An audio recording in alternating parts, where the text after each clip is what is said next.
enhancement. Rather, it's intended to ensure that Liberians benefit meaningfully from the economic activities taking place within their own country. Private sector stakeholder, business association, to ensure the law is respected and implemented effectively. It also encourages business operating within Liberia to formalize themselves with the provision of the law and take immediate steps towards compliance.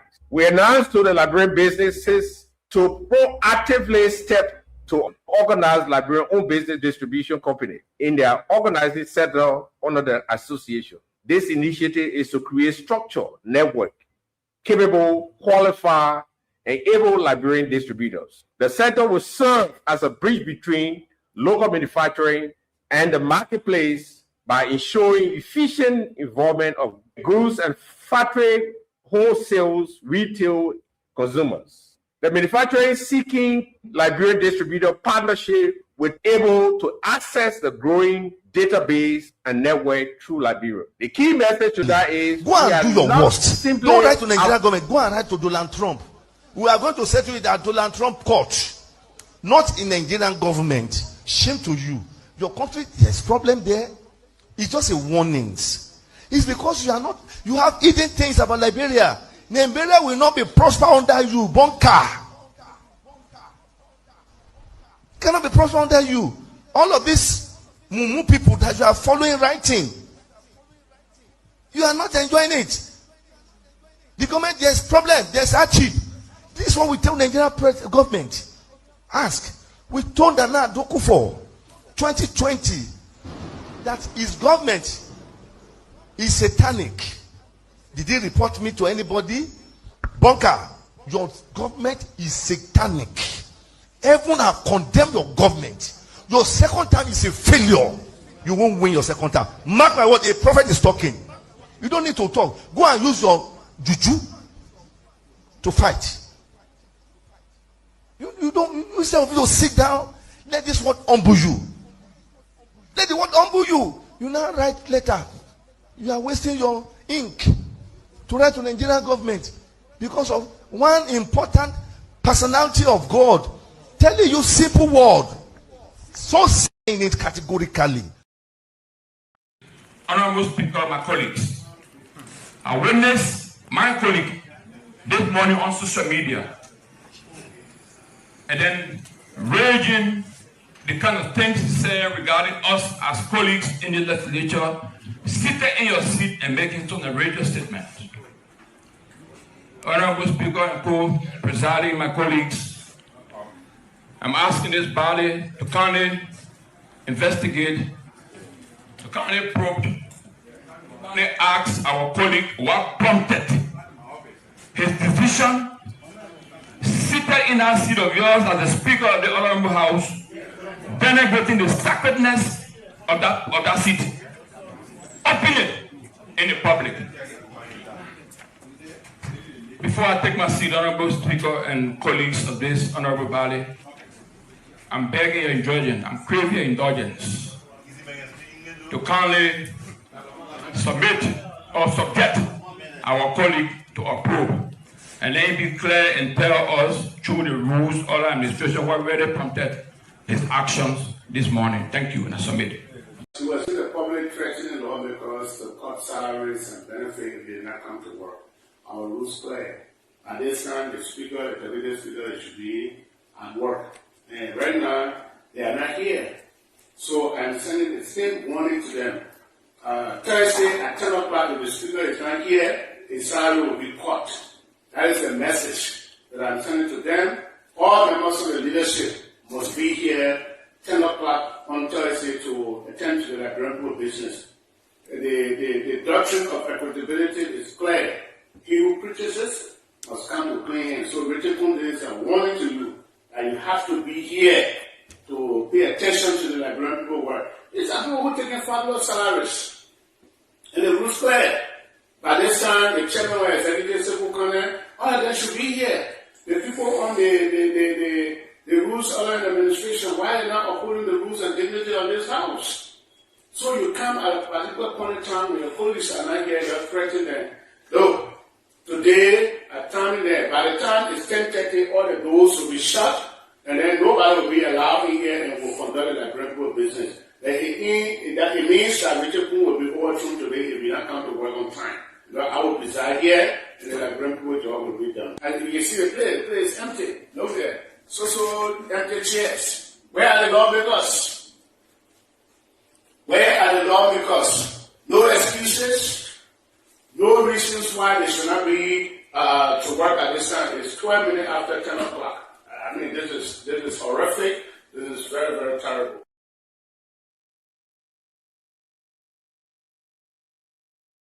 Honorable Speaker, my colleagues, I witnessed my colleague this morning on social media and then raging the kind of things he said regarding us as colleagues in the legislature, seated in your seat and making some radio statements. Honorable Speaker and co-presiding, my colleagues, I'm asking this body to kindly investigate, to kindly probe, to kindly ask our colleague what prompted his decision, seated in that seat of yours as the Speaker of the Honorable House, denigrating the sacredness of that seat, openly in the public. Before I take my seat, Honorable Speaker and colleagues of this honorable body, I'm begging your indulgence, I'm craving your indulgence to kindly submit or subject our colleague to a probe, and then be clear and tell us through the rules of the administration what really prompted his actions this morning. Thank you, and I submit it.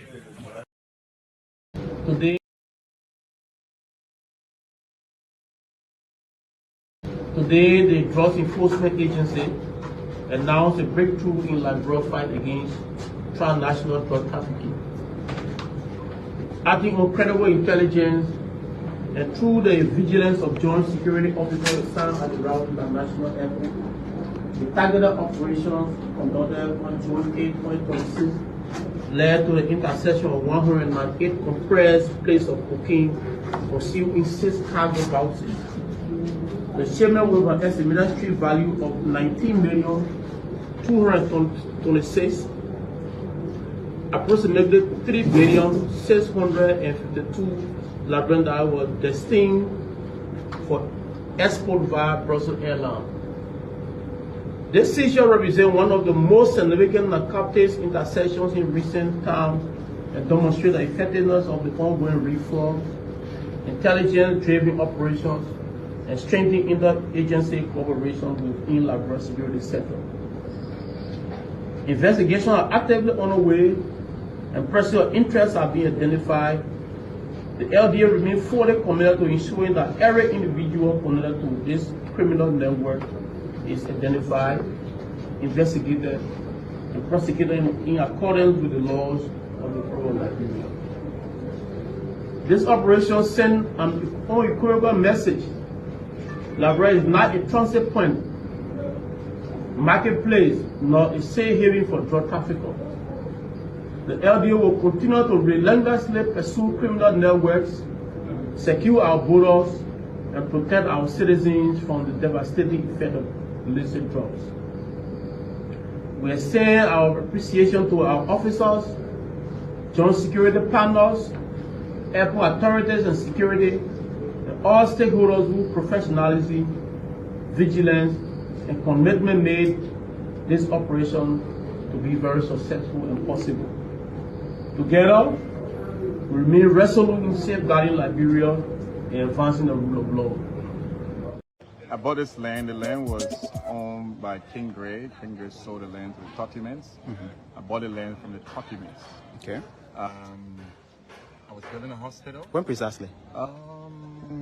Maybe 5, 6, 7 years ago. So I got the land, but Totimans deed showed 1979. So I decided to buy that property to build the hospital. So when we got it, then the other property came out for sale from GT Bank, where I built the hospital at. That property was with GT Bank, and we went there and we got it from GT Bank. Unfortunately, we lost that property because GT Bank apparently and someone had a confusion. So this property that I bought, all of a sudden, I saw people there on Sunday. They started breaking the zinc, breaking everything on the property, breaking the Saying that you constructed yes, them. the fence that we put there. Okay. I leased the property so that I used the money to do something else. So I went and asked the gentleman, why are you destroying my property? They started insulting me. So I should move. They're not going to listen to me. They will bust it down. They were going to build, and no one can do nothing. So I should send you. So I saw ERU gentleman, I saw an AFA gentleman, and I saw other people, from the security apparatus. So I went and called the police. Police came. They resisted arrest. They said they wouldn't go with the police. They continued to misbehave. So I called a lawyer, and the lawyer said, you cannot allow them to build on the land. You are in possession of the property. You have to hold the property. Go to court. I said, okay, I will take them to court. So a gentleman came, he said he worked with NSA. I should leave it, and I should go to court. I said, you got it right. That's the advice. I would take it. Before the gentleman left, they went with him and got in his car and left. The gentleman sitting over there said to me, the same way we took that property from you, the hospital, the same way we took it one from you. And he made that statement in your person. Made it in my person. In your person. Okay. He cursed me, he insulted my mother, but that's okay. And that was when I decided to go live, and he started hitting my phone. So what I did, I went to the police. The police came. Finally, the police took them to the police station. I heard there were a lot of calls from all over the place yesterday on Sunday. So the police released them with a promise that they would not go back on the land. So what I decided to do as a law-abiding citizen, I'm not above the law, is to come to town hall. I came to town hall and I told town hall there were people who were trespassing on my property.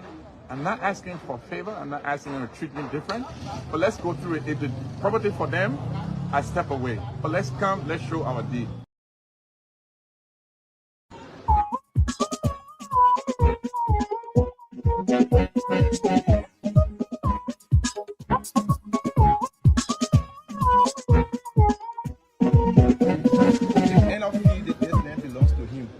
The best place to handle this matter is before the court. That's where we are now. I have letter of possession in my hand. I have all the legal documents. Like I told you guys, I will not allow you to do photo, but you can view them. If any of you that you have any legal document to it, let you come to the court. The same court that gave me, possession. If no way, we all go to civil law court. But Eric can I tell me with police, with gangsters. That's why he did this morning. He threatened me that when I join me, I tend to pay 1 pound or pay on that land. You're going to hire people to pay me, to slaughter me. This morning, he said it.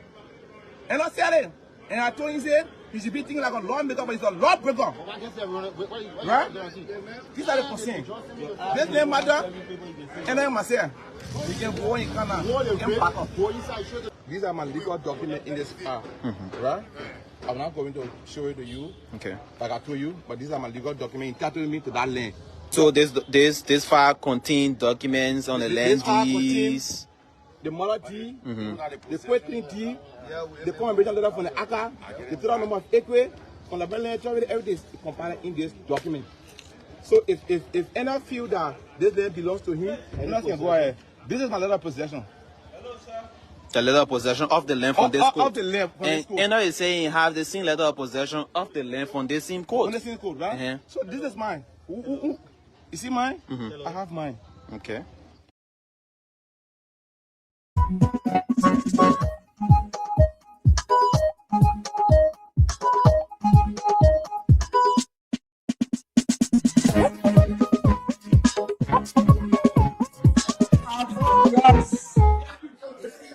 Senator Yombikan Anthony, says for 2 years.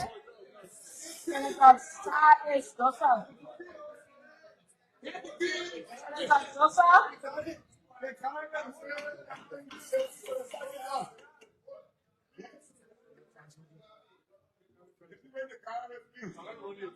Montserrat County, Senator Cyrus Joseph. Senator Cyrus Joseph, vote yes. Senator Abraham Tyrus Dillon. A vote yes. Grand Bassa County, Senator Wesoka and Finley. So the vote is now taken. Senator County, Senator Councilor Gustin Esquire. Senator Creighton Bowman Duncan.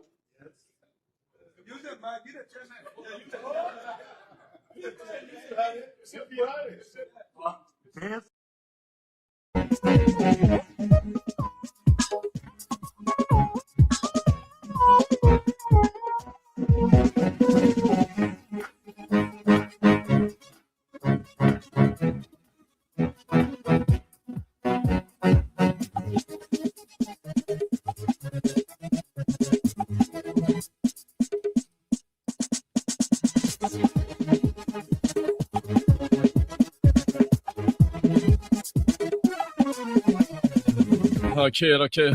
Pleasant. Good morning and welcome. This is the Today Show right here on Spoon 107.5.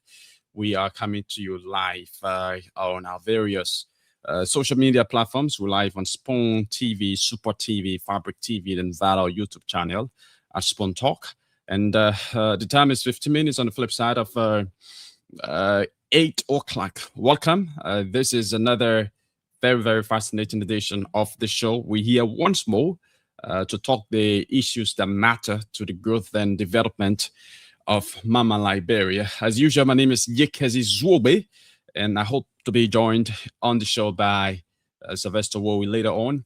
But on today, we cut across Liberia first off, where we'll be speaking with our various correspondents to tell us exactly what's happening in the various counties.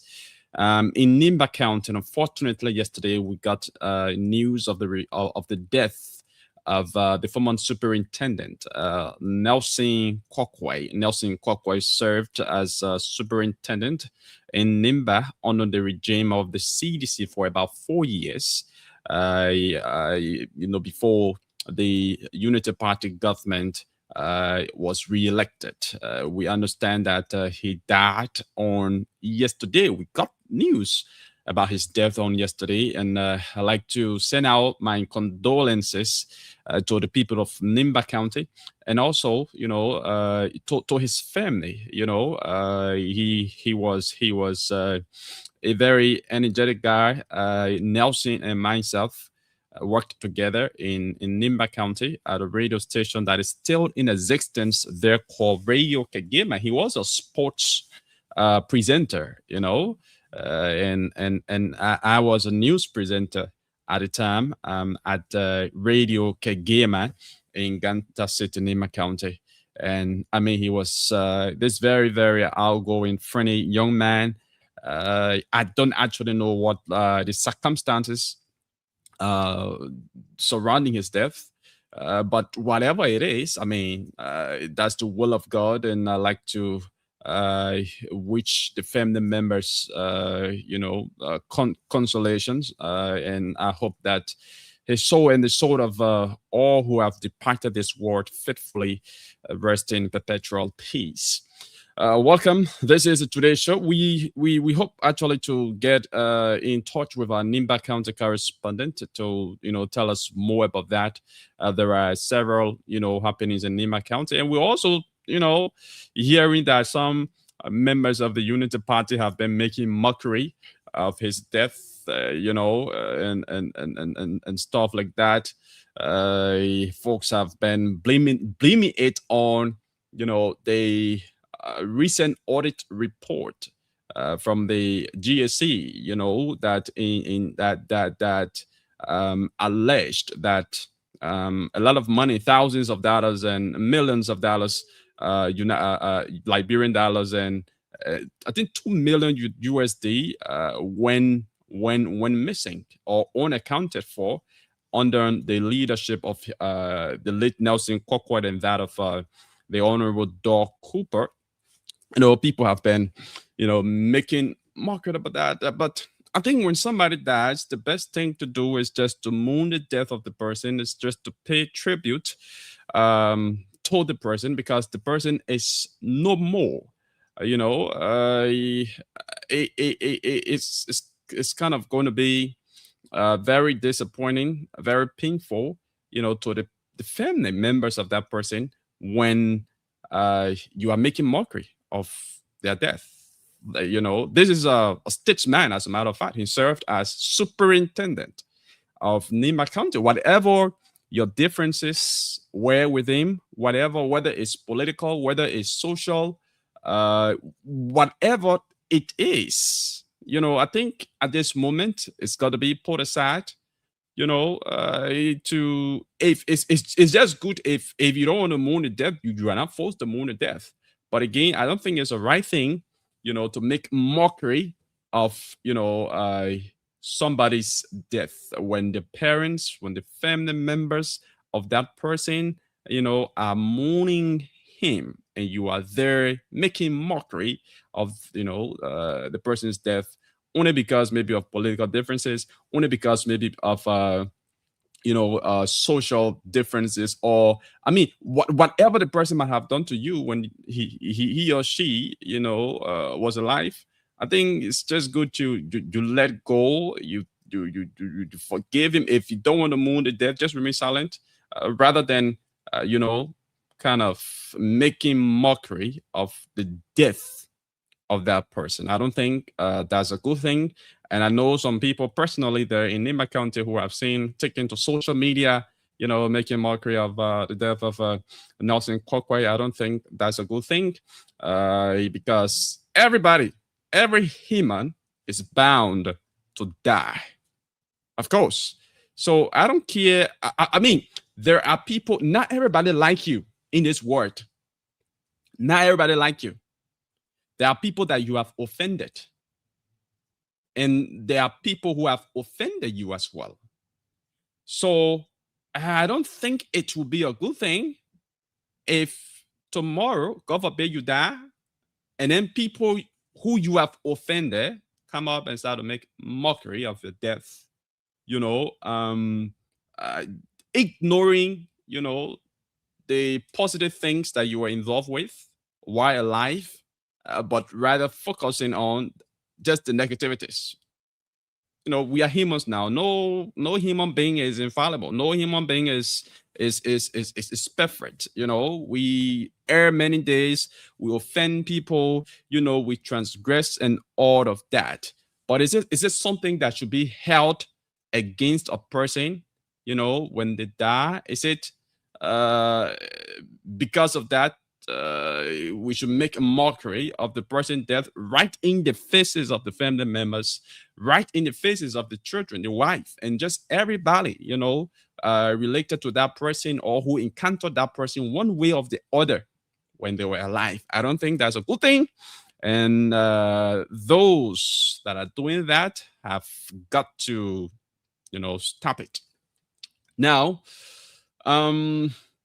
we understand he died in a town in Nimba County. There were some reports that he died at the JFK Medical Center, but I got a credible information from somebody I trust a lot that he did not die at the JFK. He was taken to a town, for traditional treatment, and that is where he died.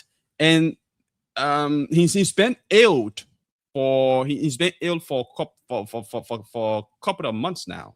He's been ill for a prolonged period. So I like to wish the people of Nimba County, those who are sympathizing with the family members, those who are disheartened, those who are saddened by the death. I like to say condolences, and I like to console you guys. Okay, so that's it. Moving forward, folks, today, like I said, we be cutting across Liberia to speak with our correspondents. First off, we also, bring you some of the training issues in the country. The permit from Nigeria has fired back. It's like a war for war between Liberia, a whole government, and a single individual in Nigeria who is a clergyman. That's how it's like a war for war. The government of Liberia against a bishop because of a prophecy he made against the government. So whatever reaction comes from the government of Liberia, the bishop doesn't relent. He reacts as well. So yesterday, we got another video of his reaction. And this time around, he was bombastic. You know, every time the Liberian government react, every time folks from the Unity Party, you know, react to the Primate's prophecy, he comes by harsher. You know, this time around, he was more bombastic. he was more, you know, bombastic than his second, let's say his first response, you know, where he said the president was confused and that Liberian people will suffer and that the economy will not boom. The economy, if our Liberian people will continue to be blind while they suffer until, you know, President Boubacar leaves power. But this time around, the president came back after the Liberian government wrote the Nigerian government complaining him. An action which I think was not necessary for our Liberian government to complain a bishop, a clergyman, because of a prophecy. I don't know who advised the government. I don't know who advised the ambassador there in Abuja, the Liberian ambassador, to have done that. But I don't think that was a good thing to do. I don't think that is reasonable enough. The man is a clergyman. Clergy people, I mean, God reveals things to them. They claim God reveals things to them. So if God, according to him, quote unquote, you know, God gave him a prophecy, quote unquote prophecy for Liberia, and he gave that prophecy. What's the essence of complaining him to his government? I haven't seen any reason why our government should have done that. You know, now the man has come back, and I think the government is giving him more relevance, and the government is making him more popular. I mean, he's gotten a lot of popularity now in Liberia. He's going to get more followings on social media. As a matter of fact, in Nigeria, the people social media, their Facebook is monetized, and the people there make a lot of money from social media. So now many Liberians are following him, you know, to know what he will say the next day, just in case the government of Liberia should react to whatever prophecy, quote unquote prophecy he's going to make.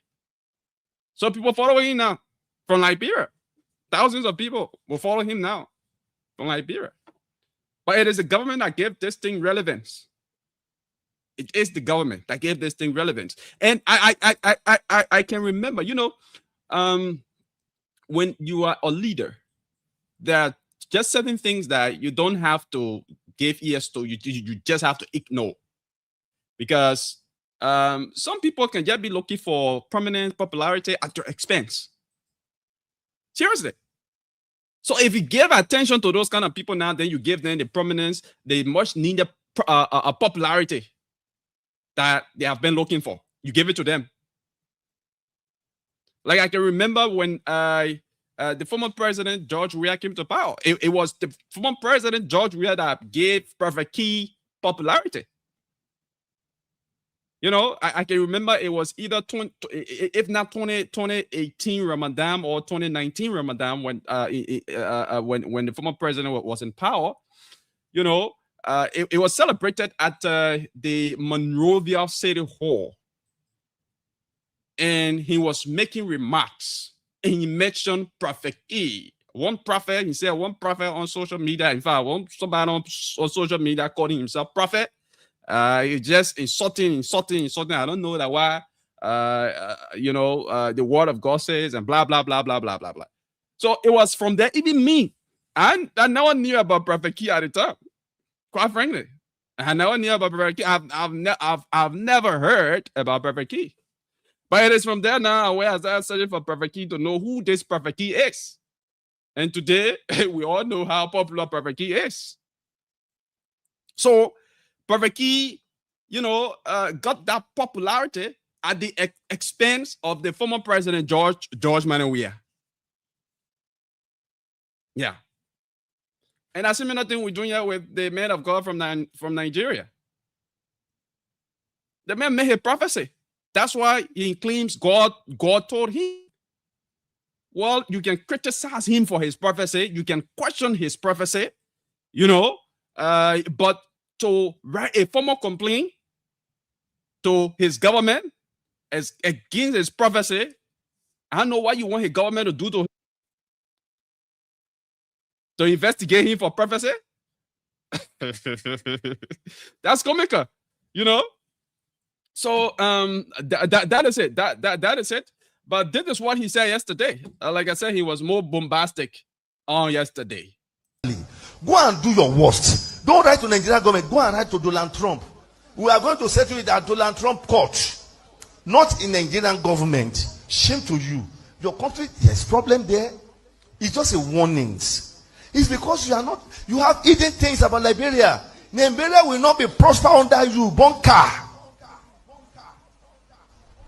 Cannot be prosper under you. All of these mumu people that you are following writing, you are not enjoying it. The government, there's problem, there's hardship. This is what we tell Nigerian government. Ask. We told Nana Addo-Kufuor 2020 that his government is satanic. Did he report me to anybody? Bunker, your government is satanic. Everyone have condemned your government. Your second time is a failure.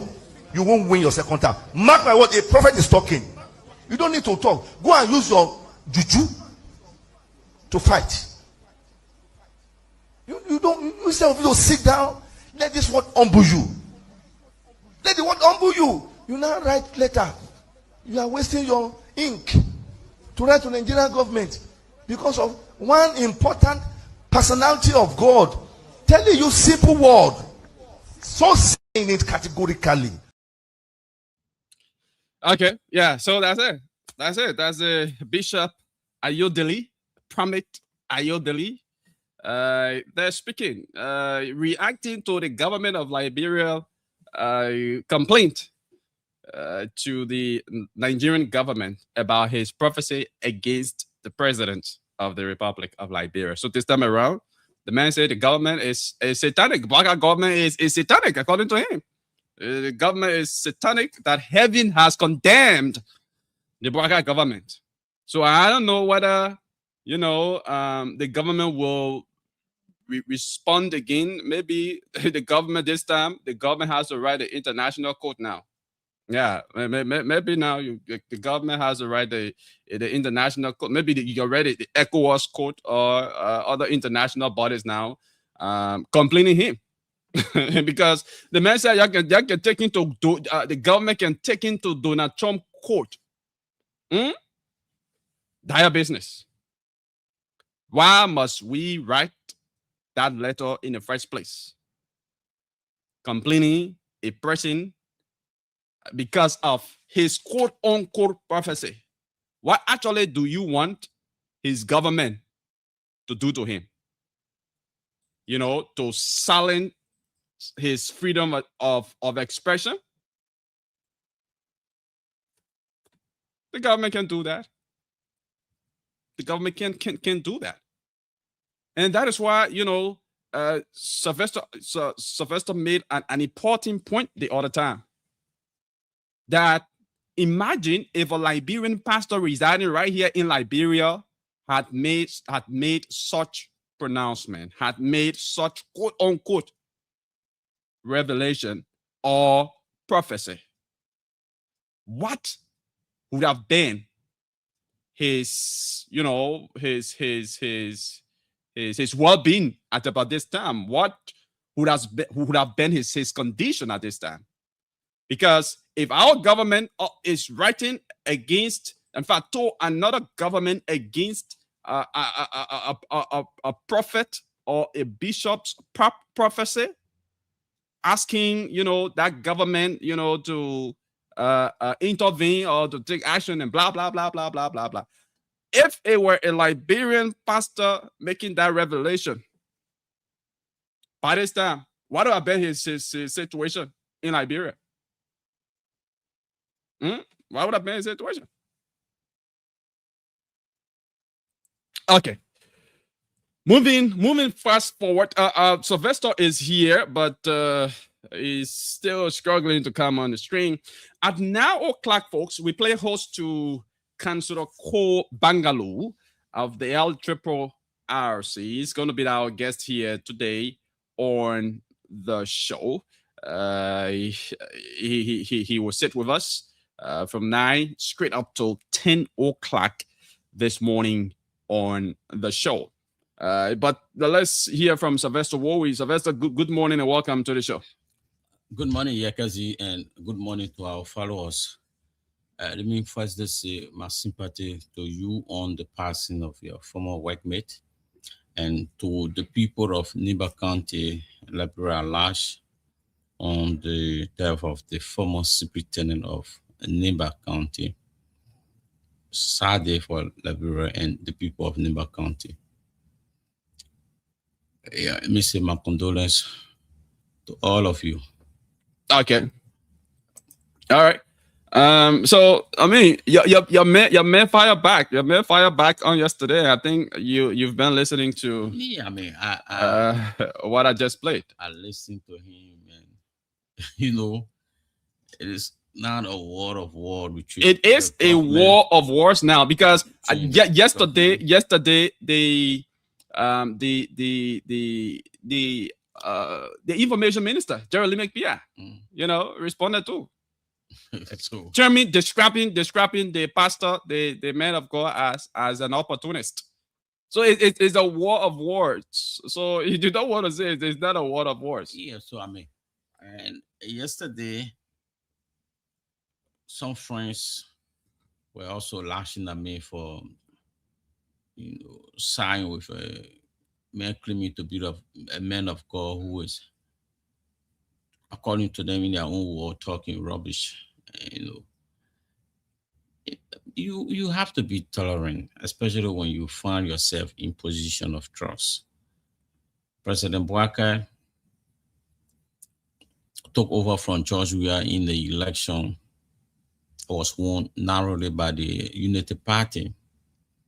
So President Boakai will not expect every Liberian, to speak yes to him. So to go into a war of war with a single individual claiming to be the man of God, I think, like you said, we are giving the Nigerian clergymen a lot of relevance that will get him popular with the people. The man is already popular in Liberia. No. The man is a popular, cleric in Nigeria. I mean, it is in Liberia. Not much people knew him, but right now, I think thousands, if not millions, of people know him already in Liberia. The thing that is hurting most of our colleagues, friends, however you call it, is because this man said Liberians are going through hardship on President Boakai, and George Weah will be re-elected in 2029. That's something people on the side of President Boakai don't want to hear. So you begin to complain this man to his Nigerian government, and the letter that first came out, which we're still trying to get in, the authenticity of that letter. The letter is not authentic. It's false and misleading. Yeah, but I mean, in that letter, something I got from that letter that talk of freedom of expression. In Liberia, it is becoming a concern now. People don't no longer speak their mind. Their views are being sung. Today, just yesterday, the president dismissed Kouyaté because the lawmaker has voted, no confidence in him, voted no confidence in Kouyaté. Prophet Key, you mentioned a few minutes ago, is beyond bar for freedom of expression. Yaka Koluba was impeached by his colleague at the House of Representatives for freedom of expression. So in that letter,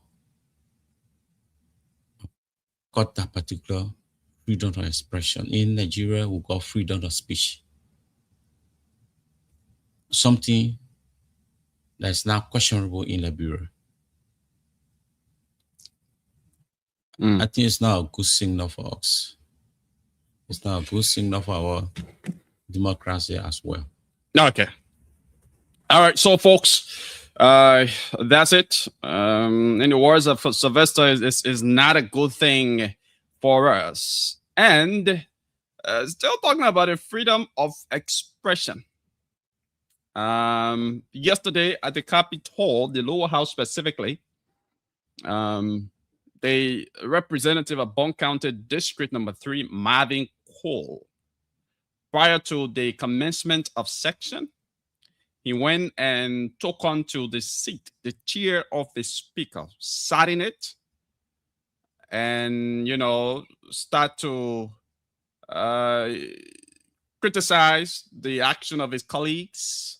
He criticized the speaker. And he even said that the speaker's salary will be deducted because they go to work late, they commence section late. According to him, their section should be starting by 10:30, but usually it starts around 11:30, 12 o'clock, and all of that. And that has become a routine now at the House of Representatives. So he's against that, and so because of that, he went and sat in the speaker's chair prior to section, the commencement of section, and he said a lot of things. Beginning yesterday, if the speaker and other colleagues failed to go to section on time and blah, blah, blah, if the speaker's salary will be deducted and everything. But I have a clip here for him. Let me not preempt what he's about to say in this clip. But this is actually what he said, for which he's been investigated for. So let's take a listen. Those of you watching, let's watch what Marvin Cole said yesterday, for which he's been investigated for. And the investigation is just a two-day investigation. It began yesterday and is going to end on tomorrow. The findings will be released tomorrow in plenary section. Yeah, so let's take a listen. He's sitting in the speaker's chair and making this. Because the cut salaries and benefits did not come to work. Our rules clear. At this time, the speaker, the deputy speaker, should be at work. And right now, they are not here. So I'm sending the same warning to them. Thursday at 10 o'clock, if the speaker is not here, his salary will be cut. That is the message that I'm sending to them. All members of the leadership must be here 10 o'clock on Thursday to attend to the Liberian business. The doctrine of equitability is clear. He who preaches it must come to clean hands. So Richard Poon is a warning to you that you have to be here to pay attention to the Liberian people work. These are people who are taking fabulous salaries. And the rules clear. By this time, the chairman or executive secretary, all of them should be here. The people on the rules under the administration, why are they not upholding the rules and dignity of this house? So you come at a particular point in time when your colleagues are not here, you're threatening them. Look, today, at time in there, by the time it's 10:30, all the doors will be shut, and then nobody will be allowed in here and will conduct the Liberian business. It means that Richard Poon will be overthrown today if we not come to work on time. I will reside here, and the Liberian job will be done. And you can see the place is empty. Look there. So empty chairs. Where are the lawmakers? Where are the lawmakers? No excuses, no reasons why they should not be to work at this time. It's 12 minutes after 10 o'clock. I mean, this is horrific. This is very, very terrible.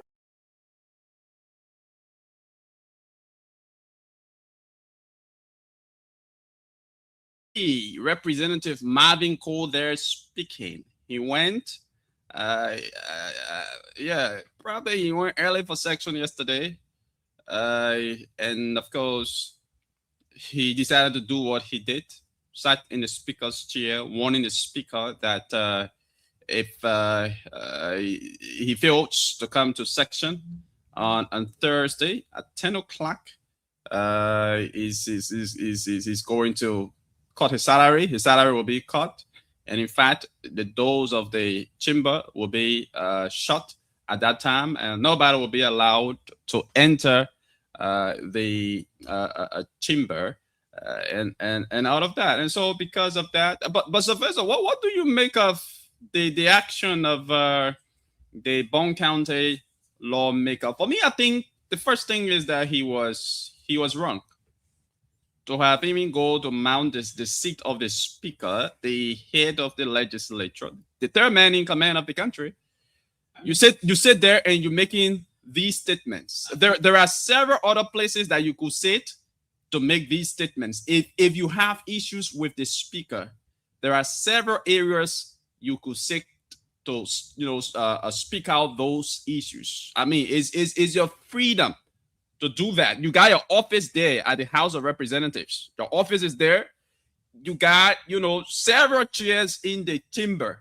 You could sit in one of those chairs and make those statements. But when you sat in the speaker's seat and you even talking about on Thursday, if the speaker doesn't go there, it's going to be overthrown. When you sat in the man's seat and you're talking about being overthrown. I mean, to say his action was wrong yesterday is an understatement. I mean, the House of Representatives is guided by rules. For a lawmaker to be now a lawbreaker is concerning. Imagine somebody sitting in a seat of President Boakai inside of the executive mansion, and giving instruction as though he's clothed with the responsibility to give that instruction. What he did yesterday, I think, it's not just wrong. He also exposes the House of Representatives. I mean, the lackadaisical attitudes that's ongoing there. The seat of the speaker is not Richard Nagwekun. It symbolizes the chairman in the government. It could be you tomorrow. I mean, to sit in that seat and begin to talk about overthrowing the speaker, cutting the speaker's salary. It's like taking onto yourself the responsibility of the speaker, because Speaker Kun was in that very seat a few days ago talking about cutting the salaries of lawmakers who will not go to work on time or who will fail to show up for section. So you have a representative now from Bond County sitting in that very seat talking about cutting the salaries of lawmaker who goes to work after 10 o'clock and even overthrowing the speaker of the country. Yeah. So, I mean, I think his action was wrong. If you think your colleagues can come to work on time or in time, if you think the speaker doesn't come to work on time or in time, you got your office. Go and call a press conference, in your office and express yourself, express your views. But to have gone, and sat in the seat, the chair of the speaker, and you're talking about overthrowing the speaker, the next time he comes late, you're talking about deducting the speaker's salary and all of that. For me, I just thought, I just think, that was a play, because he knows he can do that. So he was just playing. He was just, he was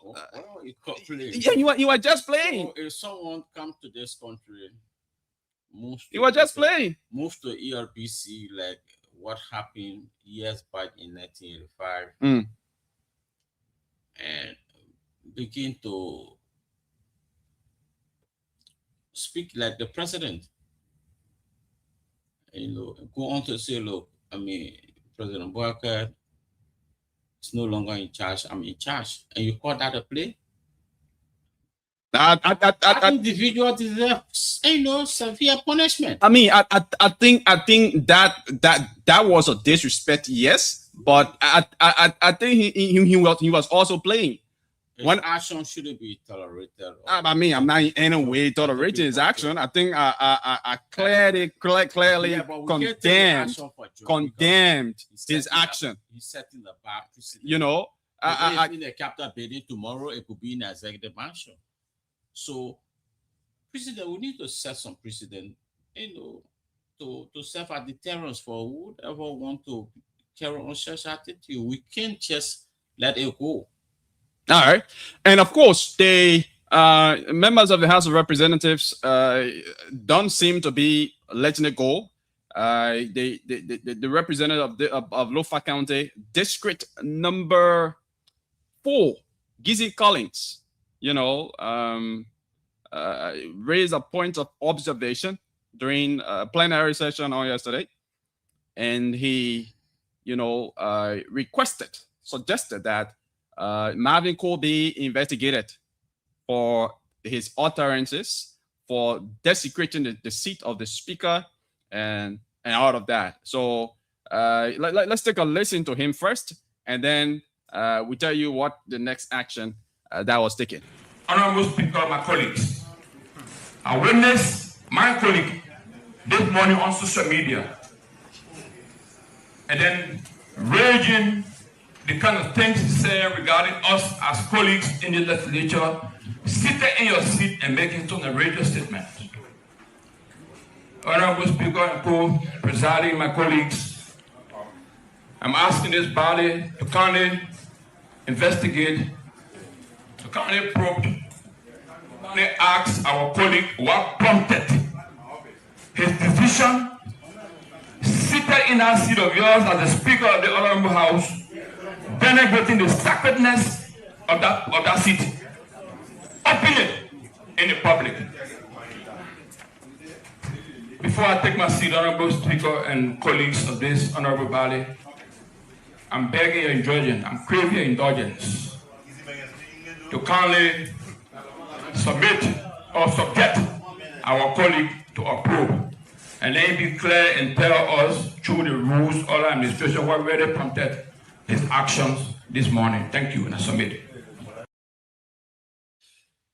Gizzy Collins is the representative of Lofa County District number 4, making a point of observation during plenary section yesterday, calling for an investigation of Representative Marvin Cole of Bong County District number 3 for his action of, taking over the seat of the speaker. And according to Gizzy Collins, in his statement, raising out, making outrageous statements about, the speaker and members of the House of Representatives. So at the end of the day, a motion was raised for Marvin Cole to be investigated. The first person who was recognized to raise the motion was Small Moba. And Small Moba was the same man who raised the motion, in fact, who wrote a communication for the expulsion of Yeke Koloba. And today, Yeke Koloba has been expelled. Small Moba raised the motion, but according to the speaker and his colleagues, the motion was not raised properly or rightfully, because he raised a motion that that Marvin Cole be investigated, and upon the investigation, be suspended for 2 months. So his colleague said, "Oh no, you can't be raising motion and then you be making recommendation. So you only raise the motion for investigation. It is based on the investigation. The committee investigating him, is the committee that will recommend punitive actions against him, not you who raising the motion." And so because of that, and he maintained, he was given the opportunity to raise the motion for the second time, and he said the same thing, that Marvin Cole be investigated and suspended for 2 months if if found guilty. So the motion was given to another lawmaker. Another lawmaker was recognized to raise the motion. Romeo Kuya of Sano County District number 1 was the one who, raised a final motion. And of course, that motion was carried. It was voted upon, and Marvin Cole will be investigated from now until tomorrow. The findings of that investigation will be released. But from the atmosphere that I saw over there yesterday, Marvin Cole might face a possible suspension. Suspension. It might be 2 months. It might be 3 months. I don't want to be specific on how long, but from the atmosphere, the chatters, and everything that I saw over there yesterday, there's a likelihood, a high possibility that Marvin Cole will be suspended because of his action on yesterday, Sylvester. So, we need to set some deterrence. So, to suspend the representative of most Bon County District 3, I think it's welcoming. So that one day we woke up in the morning and then we hear somebody inside the executive mansion sitting in the seat of President Boakai and making such pronouncement, because Richard Nagbe-Kun is the third man in this country. If somebody can sit in his seat and make these utterances and nothing is, is happening or no action is taken, it could encourage others to go on to carry out similar act. It could be in the office of the vice president, Jeremiah Kun. It could be in the office of the president. And as a investor, I will kind of, I'm not saying it's impossible that it happens, that somebody in the vice president office will go and sit in his seat and start to make, these statements against him, but is highly unlikely to happen. So, but in the presidency as well, it is highly unlikely to happen. So for the presidency, the only thing that can happen is a coup that we've seen over time. And that's for the presidency. The District 3 lawmaker did not have intention. He said, look, if it will mean that Richard Kun has been overthrown. So I don't know how he's going to. I don't think we've had a case. We've had a case of a lawmaker or a speaker being overthrown in such form and manner. I think we've only seen speakers being removed, like in the case of Eddie Snow, L.A. Style, Speaker Richard Nagbe-Kun, and all of that. But in the form and manner that Marvin Cole is proceeding, that's why I said Marvin Cole was off a play. He was no serious.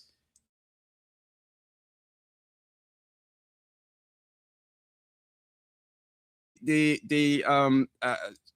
quote unquote sacredness of the House of Representatives, So and I think it was a disrespect, quite frankly, to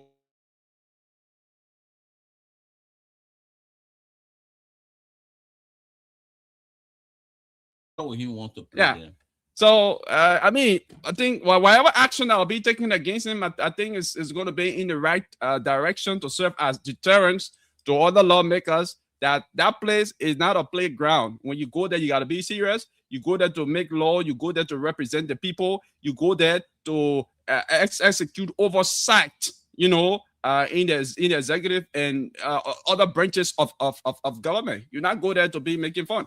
And when that's not a community center. That's not a theater. Look, well, here is a man who is telling us, if you don't come to work sooner or fail to show us, we will cut your salary. But the very man giving the instruction is after 10, he's not here. So yes, those statements was were welcoming, but to go as far as sitting in the seat of the speaker. Yeah. And the House of Representatives at the legislature, the time that we know that they should have section is 10 o'clock. That's the time they used to. That's the official time that we know that session should begin. But then, usually section will begin 11:30, sometimes 12 o'clock, sometimes 1 o'clock. When there is some kind of budget hearing or when budget is about to be passed, that main session will be held. I think you have observed that on two occasions now under this government, where we remain in session up till 8 o'clock before session could begin. Yeah. So some of the justification has been that the Constitution did not give a specific time for a session to start. It's left with the with the discretion of the lawmakers to begin session. The highest thing is that session they must have session. Yeah, but the timing, it doesn't have to be exact 10 o'clock. They should go by what the Constitution say. But again, whatever the case is, Marvin Cole is on a probe, and don't be surprised if you hear that he has been suspended on tomorrow. Don't be surprised. Okay, so it's 9 o'clock, and we are still expecting Councillor Cole Bangalu as our guest here this morning to talk about the LRRC. And recently, the LRRC, alongside other international bodies, conducted an assessment of the status of Burkina bees in Liberia. And that report is up. They presented the report to the president of recent. And according to them, just in 3 counties, I think the counties are Nimba, Sano, and another county. Grand Jide would be. Grand Jide. It should be Grand Jide, Nimba, and Sanu. They conducted, an assessment in those 3 counties, and they figure out that you got between 140,000 to 145,000 Burkina bees just in those counties. We're not talking about the other counties. We're not talking about the other southeastern counties. Just in those 3 counties, between 140,000 to 145,000 Burkina bees are in those counties, mostly involving mining activities and in agricultural activities, in cocoa farming, most of them. Yeah, so we expected him when he arrives. Of course, we're going to be discussing some of these things. How is this affecting Liberia? Is this a security situation that the government needs to take swift action against? And out of that, we'll be talking about that. But it's 2 minutes on the flip side of 9 o'clock. Sylvester, yesterday you mentioned this, that Kouyaté, Sheikh Mustafa Kouyaté, was finally relieved. Yes, he was let go by President from his position. He was relieved by the president, Joseph Yuma Boakai. But Sheikh, I think Sheikh supposed to he's supposed to have eating show on the lawmakers, but he failed to do that. Yeah. So this is dismissal. Yeah. I think he's going on a double punishment, because Liberians are criticizing him for being allowed to be intimidated before the lawmakers after he had gone on social media prior to his appearance on social media, that he's not going to apologize, he's not going to clarify his statement, that his allegiance is not to an individual, his allegiance is only to the Republic of Liberia. But he went before the lawmakers and apologized as opposed to what he wrote on social media. And at the end of the day, the lawmakers told him go on, OKFM, because the lawmaker thought his apology wasn't sincere. They said go on OKFM and apologize, publish apology in 3 local dailies, and also write a communication of write an apology to lawmakers. And he went on OKFM, that OKFM now he saw to issue on the lawmakers. The area is also issue on the lawmakers that right before the lawmakers tell them in their faces that concessions that they have been signing have not benefited Liberia.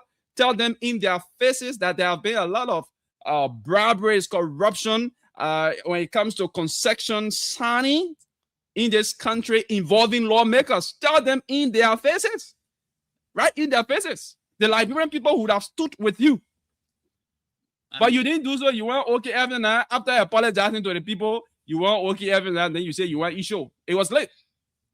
No, and the only reason for which Kouyaté was invited by the lawmakers is because he was a presidential appointee. So his loyalty, even though it's to Liberian, but to the president who appointed him as well. So if you go to the president and he tells you, look, you have to apologize to the lawmaker, and you fail to do so, you are disrespecting the office. The man clearly said, Mr. Wowi, don't twist the man's statement. The man said, my allegiance. He didn't say loyalty. He said, my allegiance. My allegiance is to the Republic of Liberia, not to an individual. But his loyalty will be to the individual that appointed him, because his loyalty, if your allegiance is to the Republic of Liberia, then your loyalty is to the Republic of Liberia. I think every Liberian allegiance is to the Republic of course. So and I think every Liberian loyalty must be to Liberia, not to an individual. But I just told you the reason for which he was summoned in the first place is because he was a presidential appointee. Of course. So if Kouyaté now is no longer in government, Kouyaté is a free man to go and make allegations. So you now hear the lawmakers summon. So are you saying because you are presidential appointee, you must go by whatever the president says? You don't you work at the you don't have an option. Yes, you work at the will and pleasure of the president, but you have your own moral, you have your own judgment to decide. If the president tells you that to do something that is not good, you don't have to do it. That's where your own judgment comes in. Your utterances should also be in line with the president of the republic who appointed you, because you can't go in public places and say things that will not represent the president. Okay, if even if those things are true, even if those things are things that are affecting Liberia, you don't have to say them, because you are presidential appointee and you must go by whatever the president says. No, I don't think so. I don't think so. But folks, that's it. This is a Today Show on Spawn 107.5. My name is Yekezi Zwobel. Sylvester Wowi is here as well. And of course, we are expecting the Councillor Cole Bangalu. He just receiving a call. Yeah, just received the call from the honorable man. He said he will be here in the next 10-15 minutes, so he's splitting with us for coming late and to the listening audience as well. Okay, no problem. We are still expecting him, because we have a lot of questions for him. We have a lot of things to discuss with him here today. We need to discuss this funding, that took place in the 3 counties you mentioned. Yeah.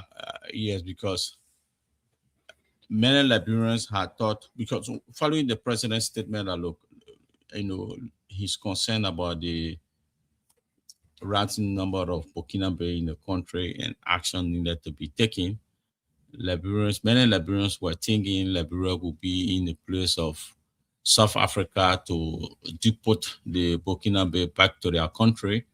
But the findings by the LRRC and others is now saying something different. Since most of the Burkinabe in the country are not here legally, the findings also recommended that they try to regularize the status of the Burkinabes that are already in the country, so they can be on record. And some of those things that were mentioned in being involved with, so that they can work on correcting some of those things.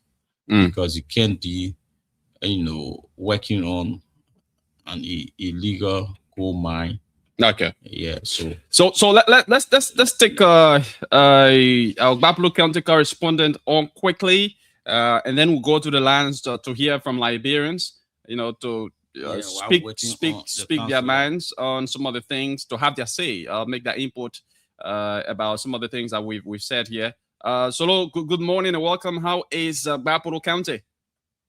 Yeah, guys, good morning and good morning to our folks listening to you this morning. Bapalo is good, except the weather is cloudy here in Bapalo City. Okay, of course, the weather here is cloudy as well. And as a matter of fact, I didn't give the weather forecast for today in Monrovia, but according to our weather forecast, yes, the weather condition is going to be cloudy with showers. There's some light rain is expected. And there's going to be there's likely to be rainfall in the afternoon hours, and the temperature is about 29 degrees Celsius and 84 degrees Fahrenheit, and 24 degrees Celsius and 76 degrees Fahrenheit. That's the high temperature and the low temperature. But let's hear from you. How is Bapalo County? Yeah, because Bapalo is good. Bapalo is good, except there are things happening in Bapalo. What are some of the things happening in Bapalo? Bapalo is one of the counties. Back 2 weeks ago, let's say 3 weeks ago, when the 16th Judicial Circuit Court opened, we got to know the total criminal cases that did appear on the court docket was something like 20, and out of the 20 cases, we had 9 rape cases reported. So it will interest you to know that a few days, just within the course of 1 week, Bapalo is reporting 4 different rape cases in the county. 4 rape cases in the course of a week. In the course of a week. Wow. 4 different rape cases we are following. So one of those cases that police are currently investigating is a 44-year-old man, one Prince Patrick Colley. Patrick Colley was arrested a few days ago, to be specific, on the 6th of this month, which is June. He was arrested in one of the towns called Bayama. Bayama is in Bapalo district, and from police investigation, Patrick he allegedly committed this crime some part of last year, to be specific, July the 6th. And he fled the area. He left and went to another destination, and which of course police were not able to have him arrested. So after some months, he reappeared in the community. Now, when he came in the community, people decided to let's leave him because he was living with he living with his brother, and his brother, one of the daughters is mentally ill. So when he came back, the brother decided to pity him after he had escaped from the area after he allegedly committed the crime the first time. But on the 5th of June, he allegedly committed the crime again for the second time. Okay, tempered with the same victim. With the same victim. So later on, the victim was taken to one of the health facilities in Bayama town, where she was treated, and health authorities confirmed that yes, indeed, she was tampered with. So it was on that ground, the Community Watch Forum member was instructed to have this guy arrested, and he was brought to Bapalo City. Currently, he's under investigation to be transferred to court today.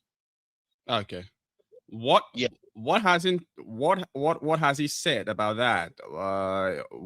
Has he admitted that he committed the act, or has he denied?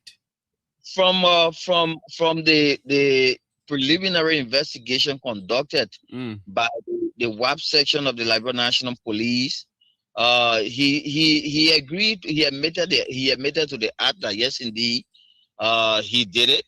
But he said he tried to do it, but it never penetrated.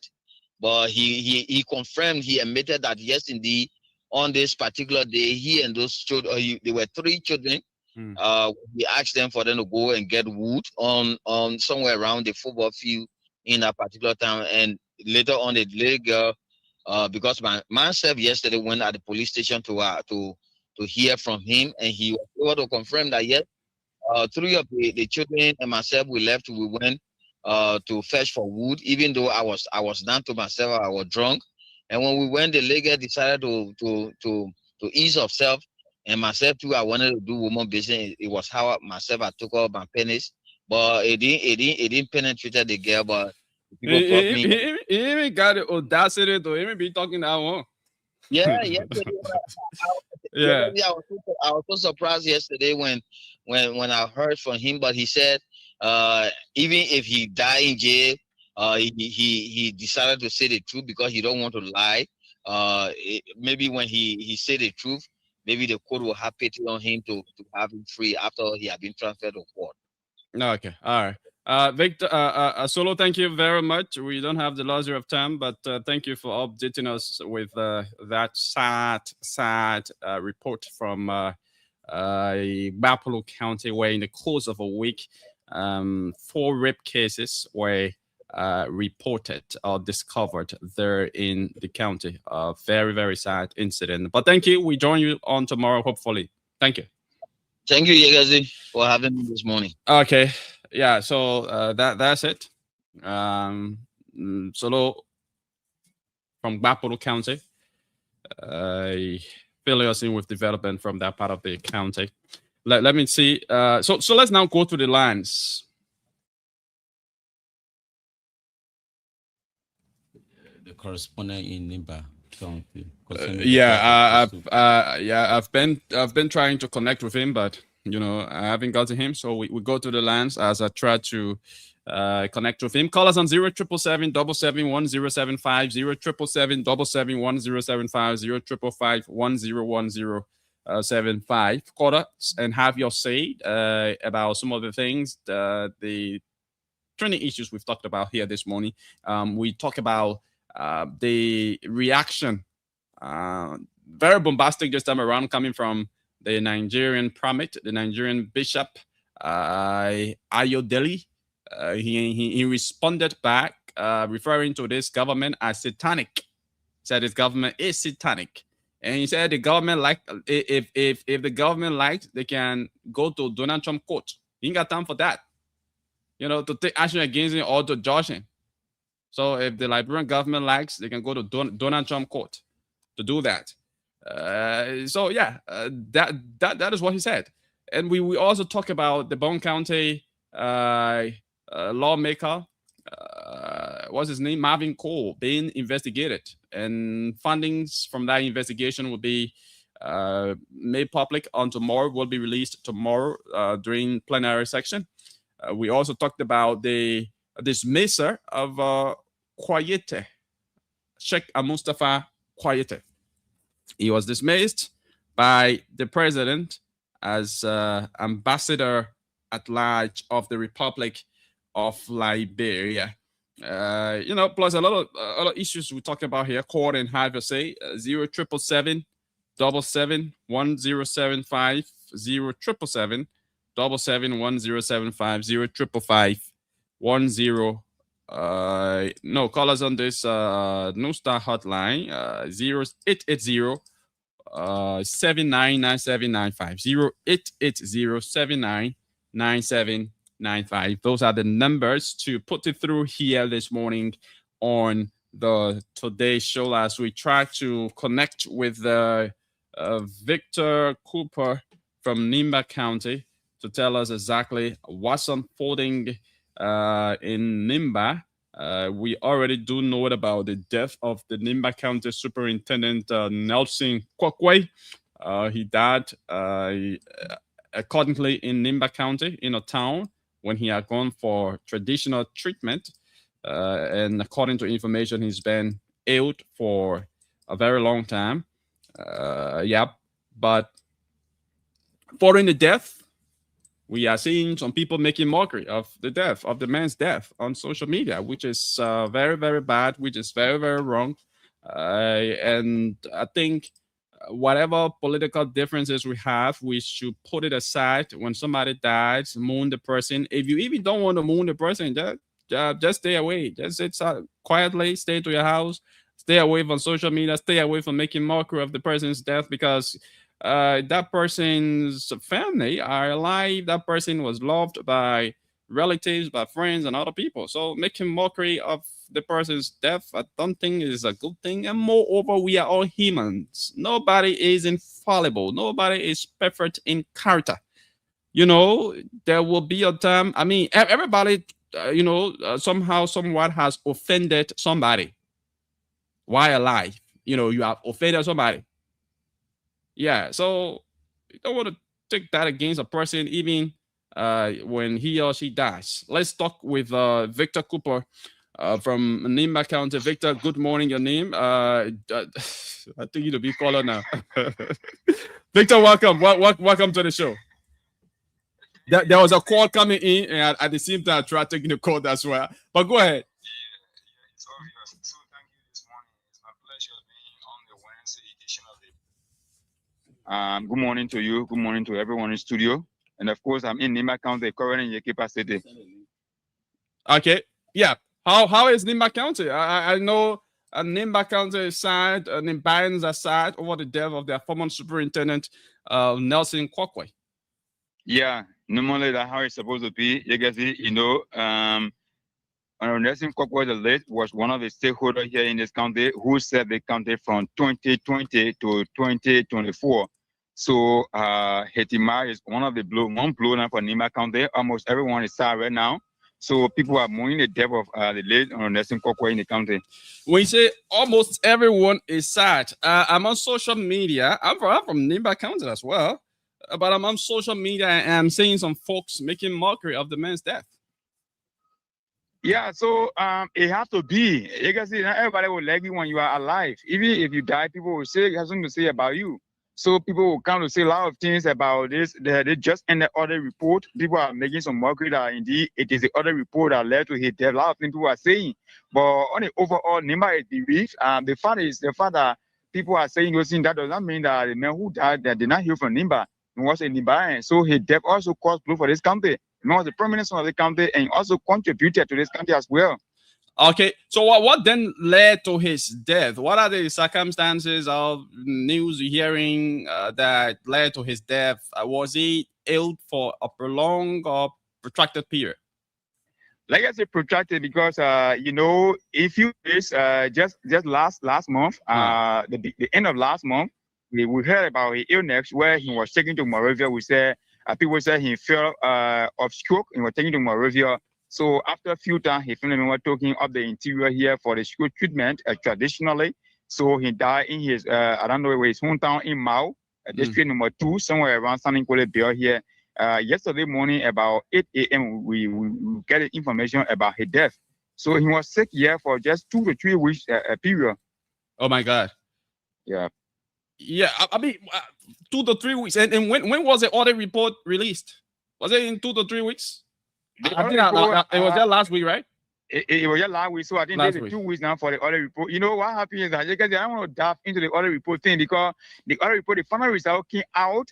It was all behind the scene. The full information was not really coming across social media. Yeah. So maybe somebody might pop in with and then pressure. We don't know. People want to say the pressure and things, but what I want to say is the report that caused his death. No, I don't want to say it that way. Okay, so he died from stroke. From stroke. Actually, the news when around the play was stroke. He fell of stroke and talking to Moravia there. They could not make it when he brought him down Nimba County and he finally passed away here. Oh my God. Yeah. So my condolences to the people of Nimba County. Myself. I mean, like I said on this show. I mean, Victor, you are nowhere around in Ganta. Maybe at a time you're staying in a village around Tapeta. When yeah, when the former superintendent and myself worked at Radio Kagema, we were, workmates. He was a sports presenter there at Radio Kagema. He was a lover of sports, Yeah, so, I mean, we had a great time together. He was a friendly guy. He was an outgoing guy.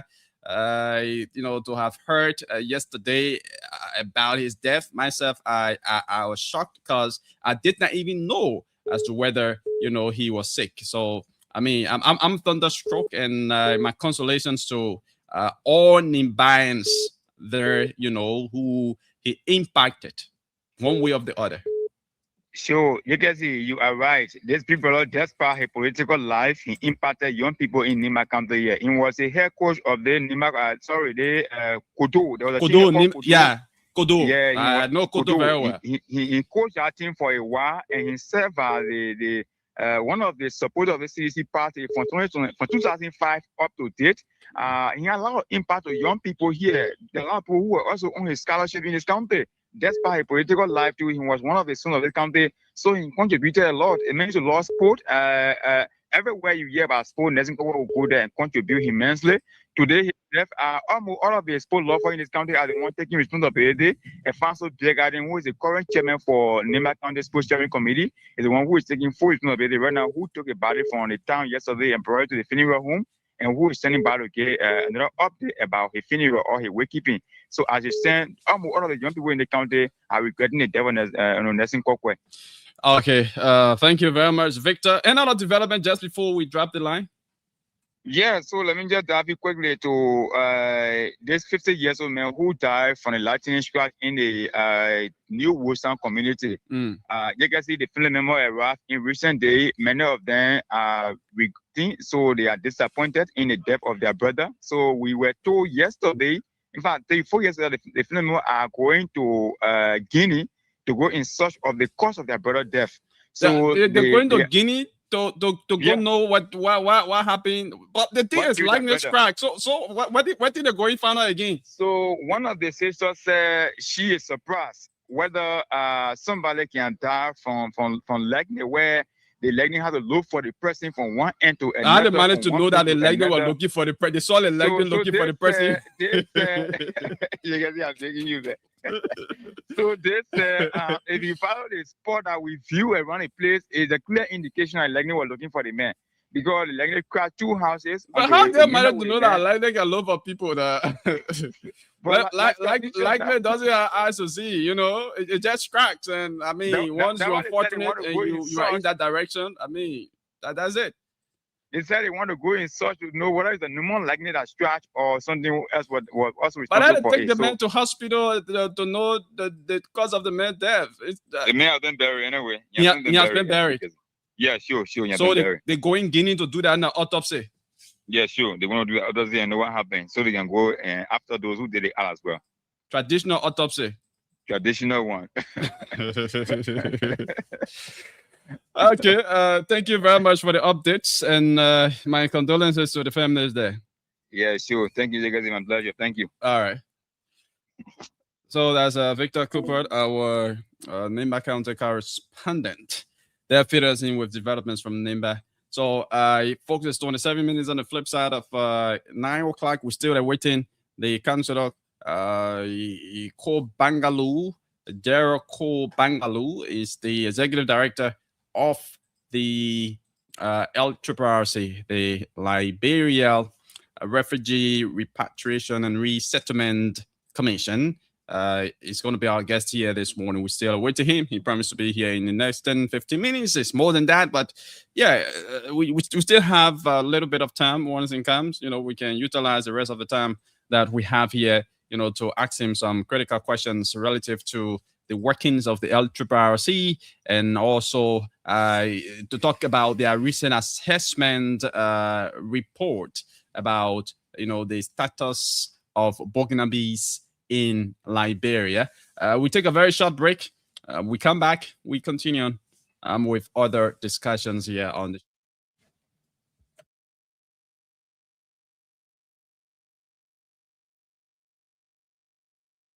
I bought this land. The land was owned by King Gray. King Gray sold the land to the Totimans.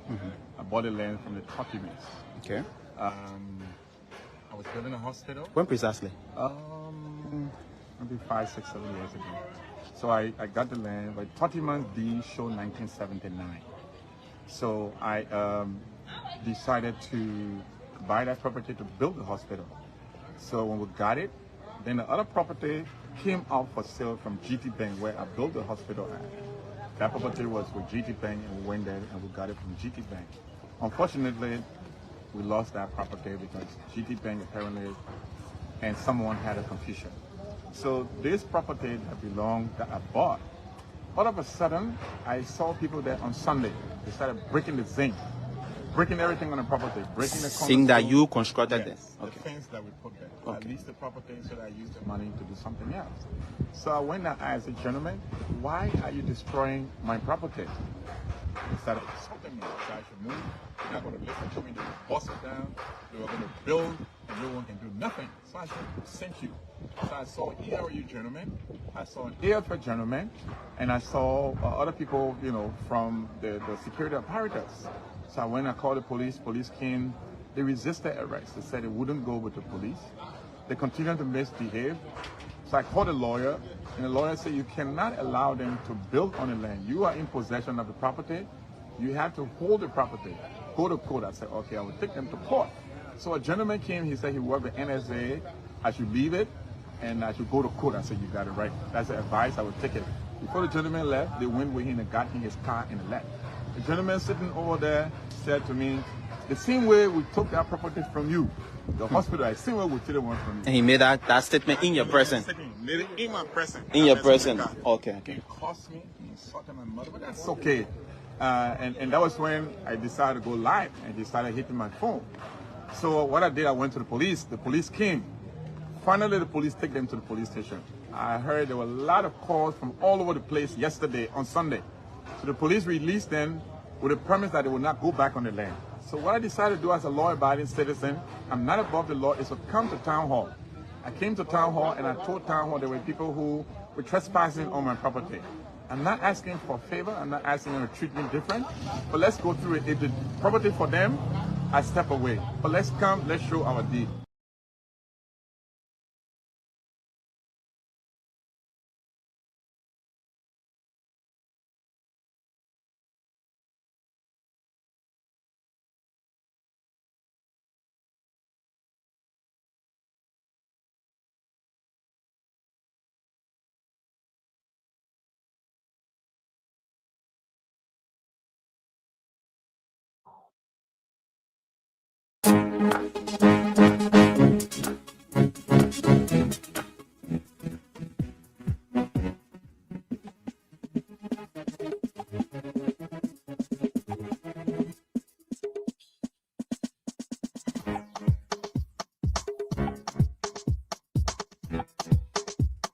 Okay, you are listening and watching the Today Show right here on Spoon 107.5.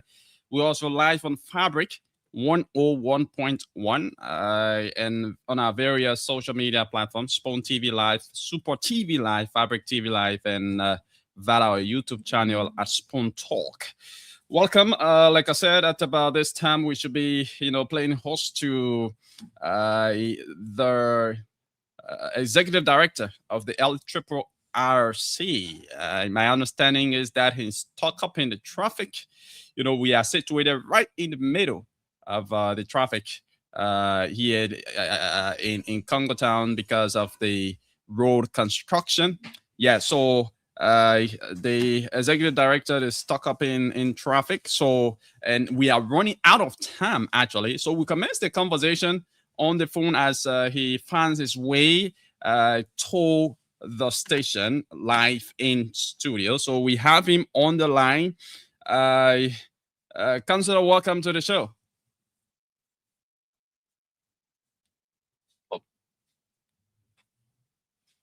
Hello? Hello, Councillor, are you there? I don't know what's happening. I'm not hearing a Councillor. Councillor, are you there? Hello? Okay, we getting you now? Yeah, sure, I'm getting you now. I wasn't getting you earlier. Oh, okay, okay. How are you? Very fine. But the traffic this morning is unusually very terrible. 2 hours. Okay. Sitting in the traffic on the back road. So I'm sorry. That's why I think we have to do this. via the phone. Yes. Okay, no Serious traffic. no problem. We do understand that. Yep. So let's go straight into the discussion because we don't have the luxury of time now to have this conversation.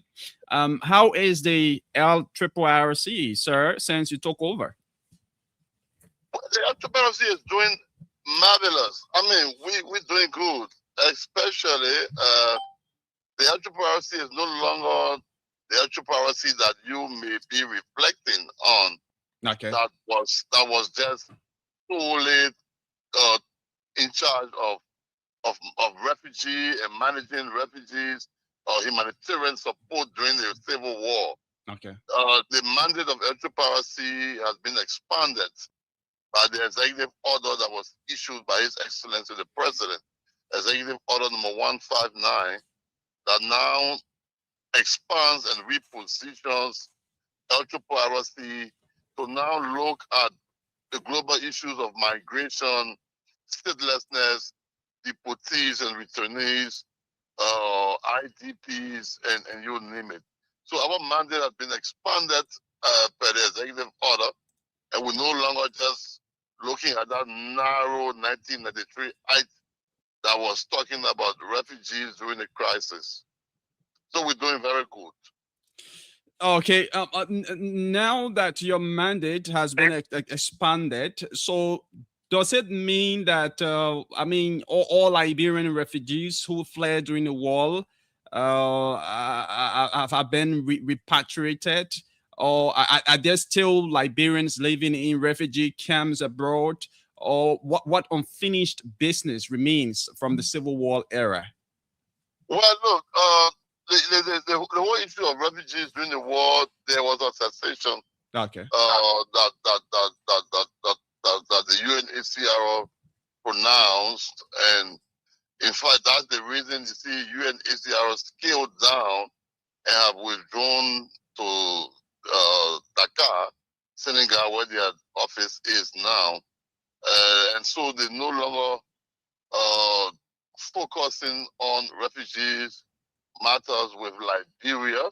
Okay. Because Liberians were really repatriated. And if you had Liberians out, perhaps those were the ones that perhaps didn't, like in Ghana, the few that asked for extension because perhaps their children were in school or there were some other activities. But there are no more emergency situations relating to refugee. And that's why the president chose to reposition the LRRC, elevate LRRC at the cabinet level, and to now look at more pressing realities, more other issues, for example, that deals with migration, statelessness, deportees. You know, a lot of deportee situations have emerged of late. Returnees, the psychosocial programs that go with deporting Liberians or migrants that have been brought from other countries through the IOM. What programs are there in terms of reception, in terms of psychosocial initiatives? All of those now lie on the laps of the repositioned LRRC. The first mandate is to repeal, ensure the repeal of the 1993 Act of the LRRC, to now have an act that will incorporate all of the other areas that the executive order has given the LRRC. And so we are like 70-80% with the review process of the 1993 Act, and the new Act, when it comes into being, will now change LRRC to RAMCO, the Refugees and Migration Commission of Liberia, RAMCO. Okay. And so that's where we are gradually headed. The president wants to see a repositioned LRRC. He wants the mandate expanded, and he wants us to deal with the emerging serious global issues. And that's where we are headed.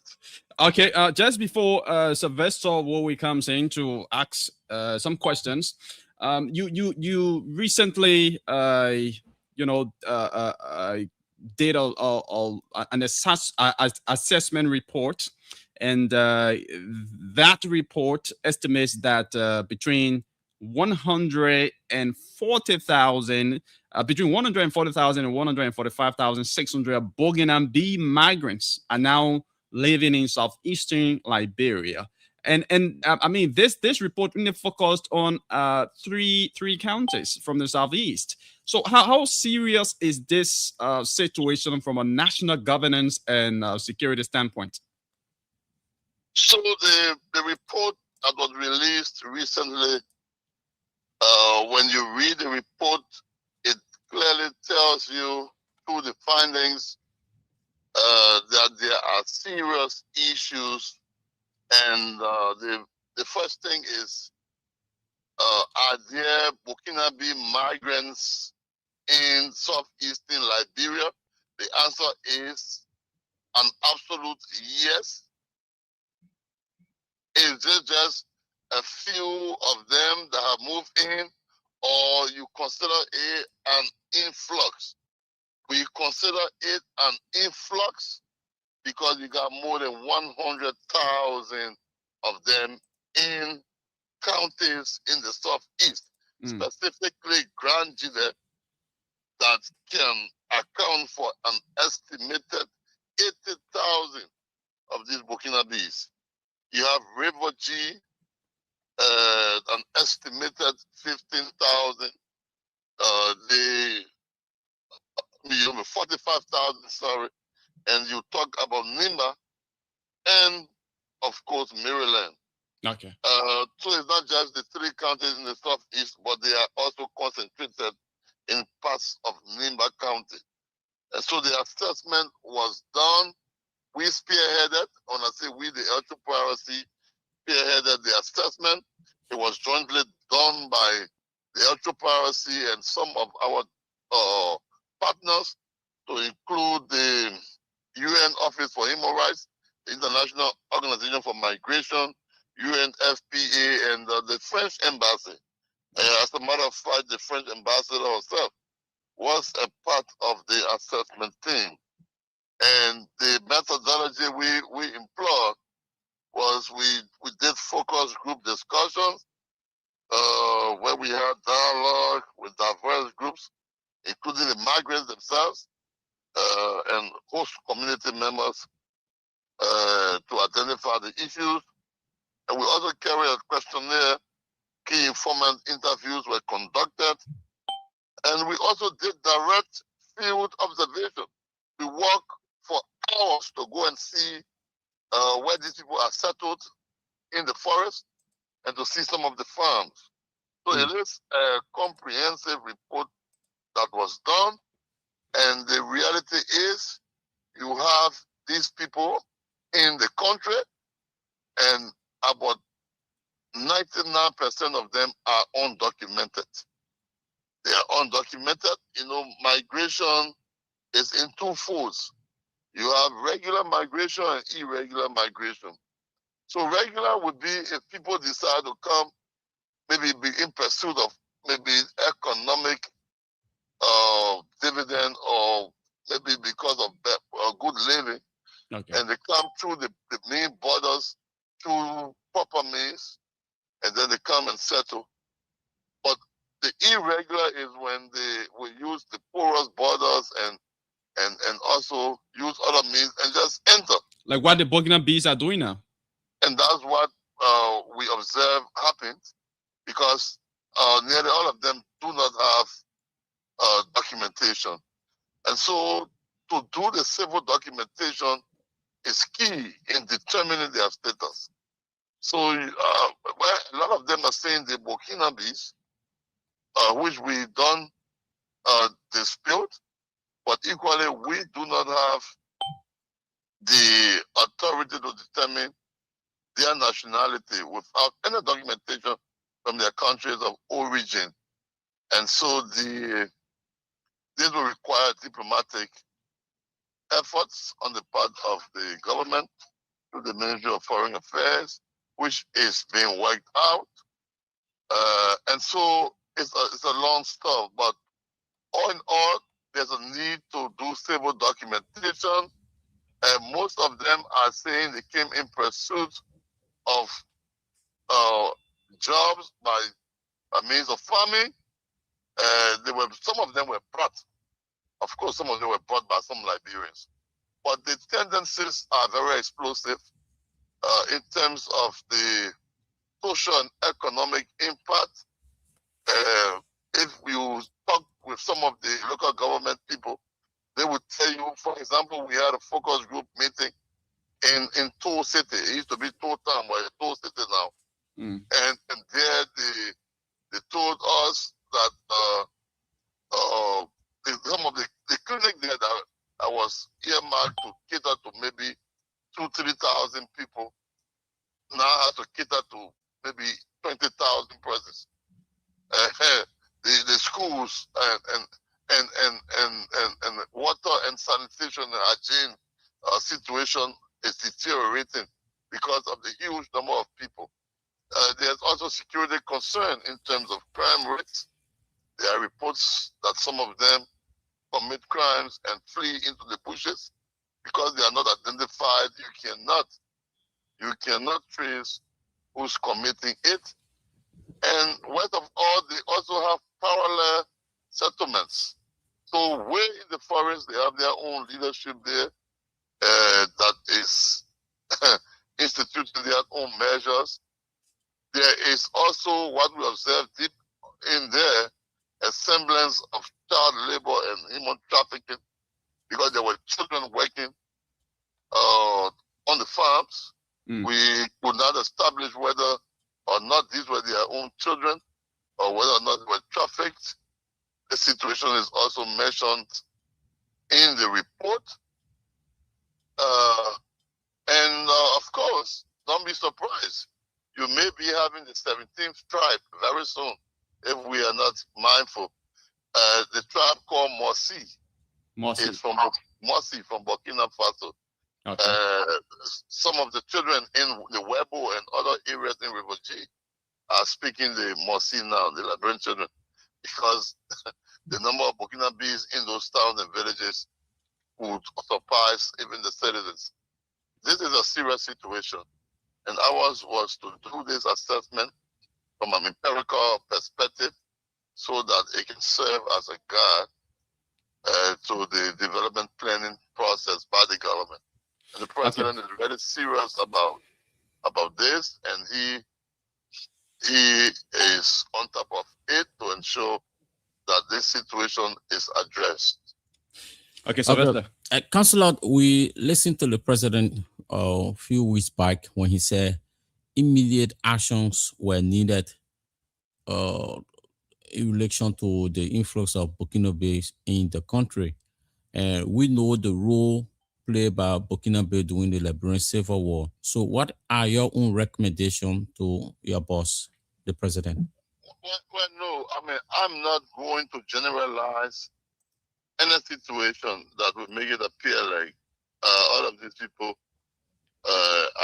are going to be committing crimes and what have you. Remember now, as a government, we signatory to a lot of international conventions and instruments.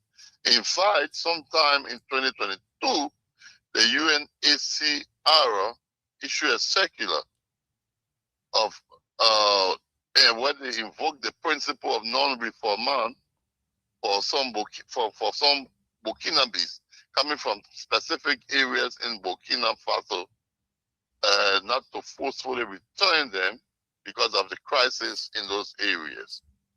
So that's why the documentation will be really good to determine who they are, what is the key driver, even though key is that they're saying they came to do farming in pursuit of fertile land. They were all in the Ivory Coast, but the issue of land, and they believe there's fertile land in Liberia, and that's why they crossed. But the issue of forcefully returning them is something that will also be looked at because it requires adherence to international protocols. But all in all, we're saying there are Burkinabes in their thousands in our country. The security implications are enormous. And you know, I mean, they already started having children. Let me just let you know that, because we got those information too. And so those kinds of coexistence and the children that they will have are eventually Liberians. And so, I mean, there's a lot of complexities. And as a government, we need to address all of these issues holistically. Yeah, the question is, after your findings, I know you came up with recommendations. And what are those recommendations to the president you came up with? Well, look, the report outlines a number of recommendations. For example, one of the things we found out was that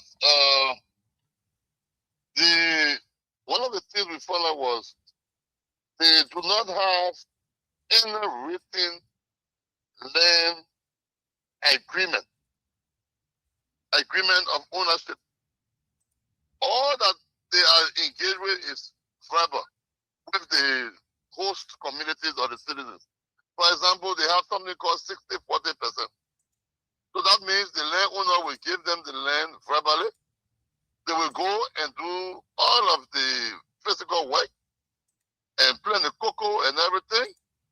And the verbal agreement is that when it reached the point where it will start yielding and they do the sales, the Burkinabe will get 60% of the proceeds and 40% go to the Liberian. But it's verbal, it's oral.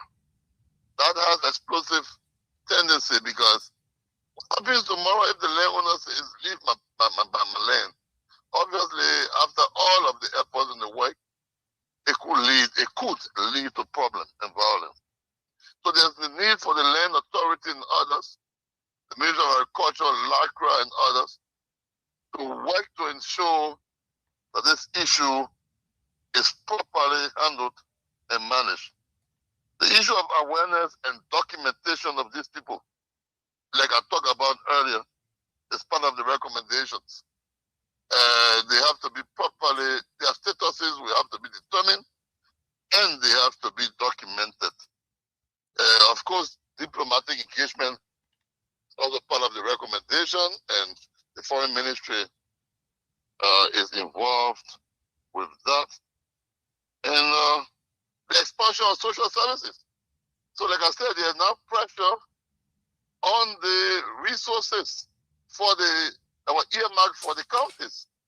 So if the planning process took into consideration provision of drugs at a particular clinic for 1,500 persons by the census of 2022,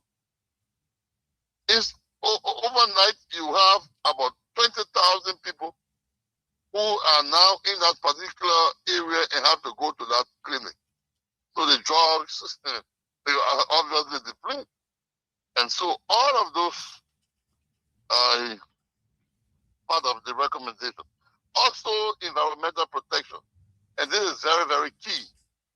Because, look, the way the guys are farming, when we walk for 2-3 hours to some of the farms, for example, they're applying chemicals on the trees instead of, the other ordinary way of felling the trees.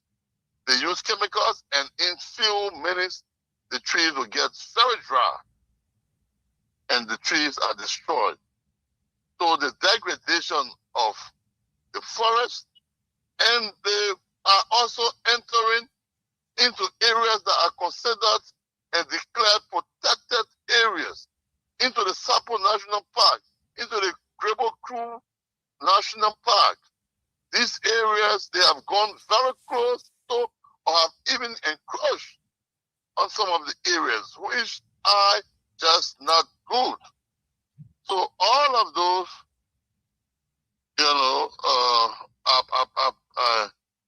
In the recommendation that there should be a strict enforcement of the anti-deforestation and wildlife protection laws. These are laws that must be protected. And we also recommended, the promotion of sustainable cocoa farming practices, but they should protect the designated parks and not go into those parks. And the other one is alternative livelihood, because if you are telling them do not venture into farming or producing cocoa, then there may be a need eventually for alternative livelihood program. Okay. And all of those are contained in the recommendations. Okay, the report also highlights signs of xenophobia and growing tensions between migrants and the host communities. How concerned are you about this? Have there been any violent confrontations? Look, the report captures comments from some of the citizens, but that wasn't a situation that was overwhelmingly visible from the areas that we went. But there were one or two instances of people thinking and saying that these people may have come, but they may take our land from us. They may want to venture into the elections process. Taking away their jobs, their land, and opportunities. Yeah, and even their wives. Yeah. So all of those, but that's where we talk about the awareness and the social dialogue discussions that must take place. Local government and other relevant institutions, civil society and others, we have to be involved with these kinds of messaging. And so, there were one or two instances where people talked about dissatisfaction, but that wasn't on the overwhelming basis, actually. They have started having children in Liberia. Did the observation capture anything like intermarriage? That's what we're saying. Because the way people get married, especially in the leeward areas. Once they start cohabiting and they're living together, they already feed the husbands and wives. But the fact is that when they start having children, then it becomes even more complex. And that's why obtaining already, some of them already have Liberian women and vice versa. Some of the women have Liberian men too. So we talked to some Burkina Faso women who are there. Yeah, and some of them also have Liberian men. So it's not just the other way around. And so those are the kinds of social issues that we're talking about. Yeah, so whenever Liberians hear or whenever is reported that Burkina Bees are in large numbers in Liberia, in the southeast and other places in the country, and most of them are illegally residing in the country. They enter the country through allegedly through porous borders and all of that. And a lot of Liberians will think that when such report is done, the next action it should be to ensure that these people leave the country, since indeed they are illegally residing in the country. But why is the LRRC recommending for these individuals to be documented and remain in the country? Because they are human beings, and ours is not to say go and fuck them and drive them away. But further, you gotta know who they are. And for us, if they are claiming to be migrants and we are not in charge of migration, we got to determine the status. We got to determine that they are indeed migrants. If they are migrants, what sort of migrants are they? And then where do they come from? So some of them were saying, look, we want to be residents. We want resident permit. We want, we want a work permit. But they cannot, because it has to be one after the other. The immigration will not give resident permit if they don't know their statuses. And we got to determine their statuses to say, yes, indeed, it's established they are migrants from Burkina Faso, for example. And the Labor Ministry will not give work permit once they don't have resident permit. So there's a situation. So we have to do it and do it the way it should be. And you don't want to also violate the rights of people. Because if indeed they are migrants, and they have to be given the rights that migrants are normally entitled to, and what have you. So that's the role of electoral piracy, and not to say we recommend that you go and take trucks and put them on it and take them back. We first want to document these people and know who they are. And of course, then the government will decide the next course of action. So what commitments were made to you when you briefed the president about the report? What commitments did the president make? The president obviously was elevated at his level, and he also committed that the cabinet will keep engaging and looking at this to take appropriate action that will be necessary, consistent with best practice and consistent with all that is required in such instances. He has committed, and he was very pleased with the report. Yeah. Now, with this in time past, like the Sierra Leone refugee who came to Liberia because of the civil conflict in their country, the Ivorians who crossed over into Liberia, you know, at times when they were integrated into the Liberian society. Yeah, so I mean, are there plans to also integrate Burkinabe who are currently in the country into our society, because many of them will not want to go back? Well, first you got to determine their status, like I told you. Who are they? Are they migrants? What sort of migrants are they? Did they flee because of crisis or political reasons coming over? Or they voluntarily came in pursuit of better living? So we have to determine their status, Sylvester. The Sierra Leone refugee or Ivorian refugee situation, you know, it took processes to finally lead to some of them being repatriated, in fact, most of them, and others who are considered exempt, who opted to stay, which is their right, stay, and those who chose integration gradually were integrated. But even at that, it required their countries of origin coming, because the Ivorian government had to send a team here, and they came and they issued passports to a good number of their citizens after the vetting process. And those people now got the right to now seek resident permit and work permits, because they are human beings, and these human rights situations must be respected.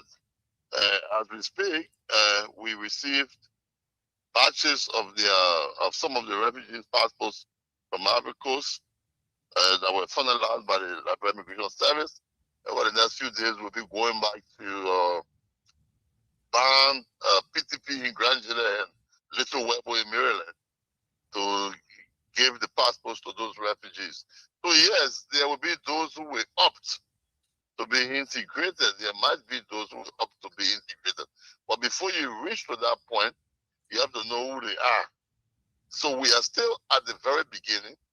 First, they're trying to document these people, and then eventually it could lead to the actual civil documentation process. Okay, Councillor Cole, during your assessment, I mean, what was your observation when it comes to these migrant influx? Has the influx benefited the local economies, or has it been even more detrimental to the local economy?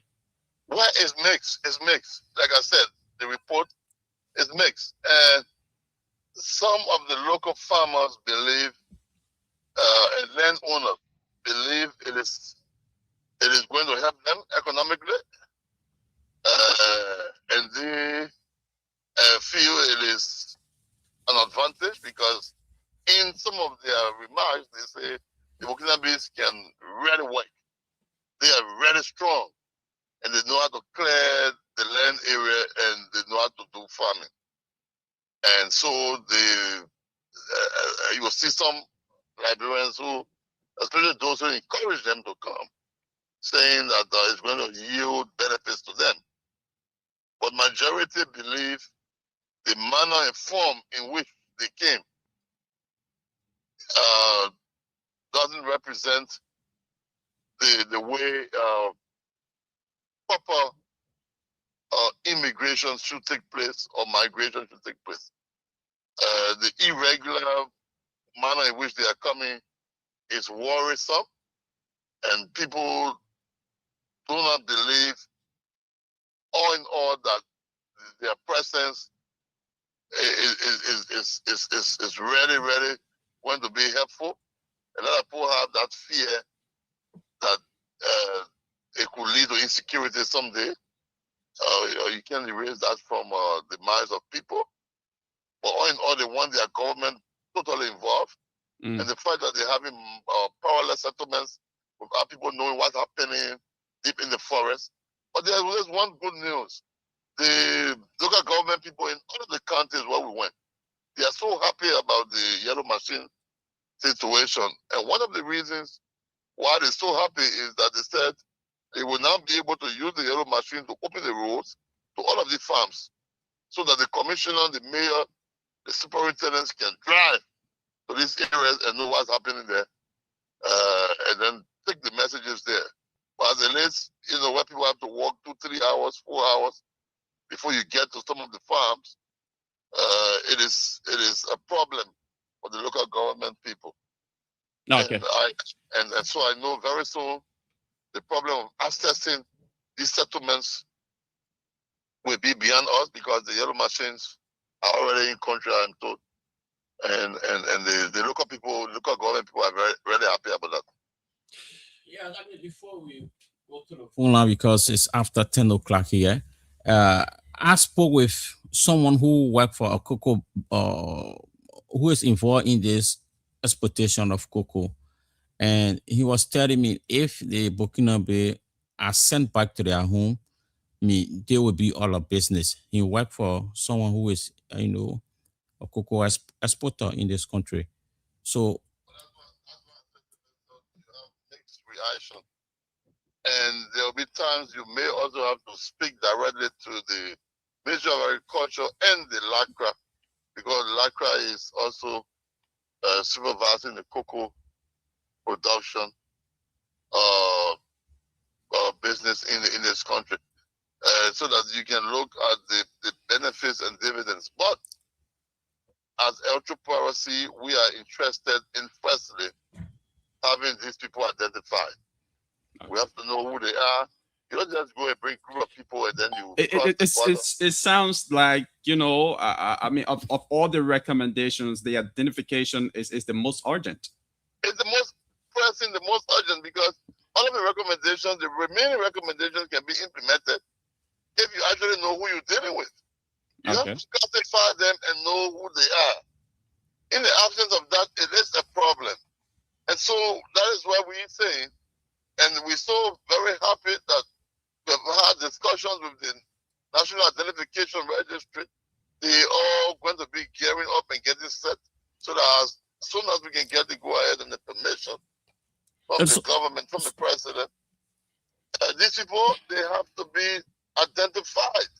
The Liberian Immigration Service tried to do some documentation, but it was only for those who managed to pass through the main border.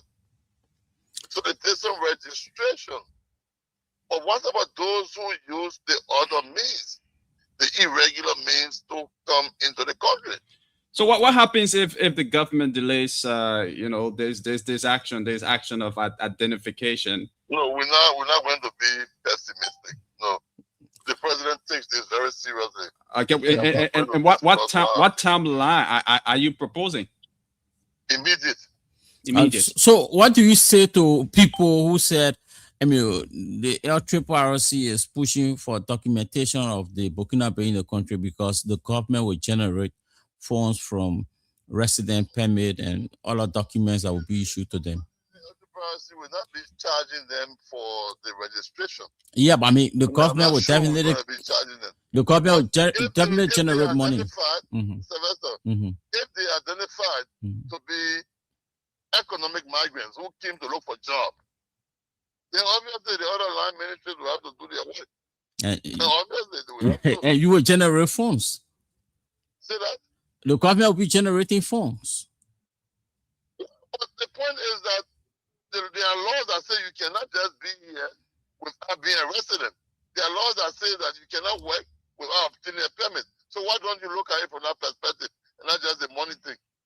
Because there's a law that says you got to. No, I mean, people say this, so I wanted to get a response from you. I'm not looking at no money aspect. I'm looking at these people being here legally. They need to be here legally. Let's forget about the whole money thing. Okay. Must be here legally. Okay, Councillor Cole, thank you very much. We are already out of time.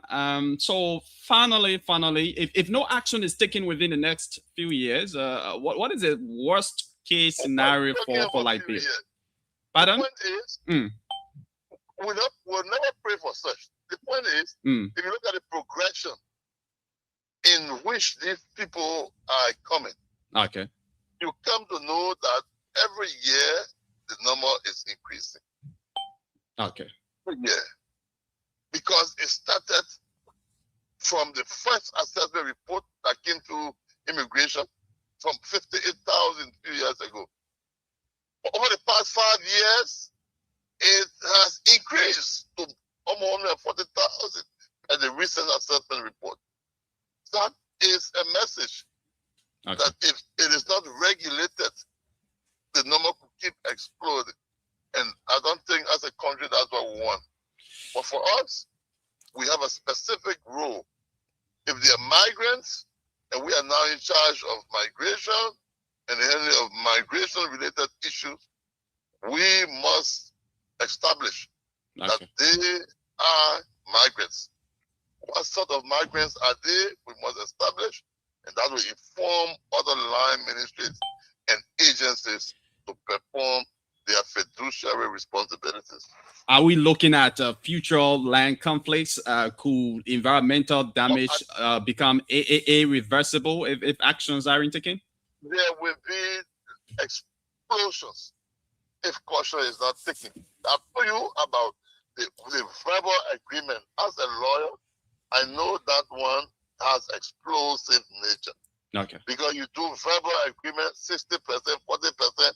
When we say I give you 60, 40% of money, 60%, no written agreement, nothing, and people are flowing with that, that is worrisome. And the issue of tenure of the land, if you don't tell them how long you will be there, just say, oh, just be there, you know, and what have you. Just be there. The person who gave it to you, are they the rightful owner? And all of these kinds of things. So the complexities are there, but as a government, we have functionaries that are responsible to regulate all of these areas. So the report is an eye-opener for all of the relevant functionaries of government to now start performing and playing their respective roles. Okay. So that this whole thing can be more standardized. Okay, Councillor Cole, thank you very much. We actually, wanted to have gone to the lines, but the next program presented is right on our neck. So we will just hold it here. Any other final thing you want to say? Well, I just want to say, look, I am grateful to Spoon for this interview. I'm sorry that I couldn't come in because of this unforeseeable traffic situation around the Comotown area. I'm still stuck in the traffic. I'm just even getting closer to your office. Not too far. Can you imagine? Almost 2 hours I've spent in the traffic. But I would like to say we arrange so that we can have more time, and then we can also interact with the public. I want to say thank you, Spoon, for being that institution that will look at these kinds of national issues and bring it up as a priority, free of charge. I mean, we are very happy and delighted. Thank you so much, Spoon. Thank you very much, and it's been a wonderful time having this conversation with you. Thanks so much. God bless. Okay. So, folks, that's it. That's the executive director of the LRRC, Councillor Cole Bangaloo, Gerald Cole Bangaloo, speaking with us there about, a couple of issues. So specifically their recent assessment report that was presented to the president, and he's calling for immediate action to be taken. If not, there could be a lot of explosions in the future. Sylvester, anything you want to say before we say bye-bye? Yeah, we'll have to take our weekend break as usual. Okay. And then hopefully we'll be back. So that's it. Join us on Monday. We'll be back here on Monday with another edition of the program. But John is the Supreme Lady Lorena Honoree, and that of Emmanuel David. Yeah, they will be here to take you through the rest of the week. My name is Yekezi Zwobel, bidding you a pleasant goodbye from ODS Congo Town in Monrovia, Liberia. Bye-bye.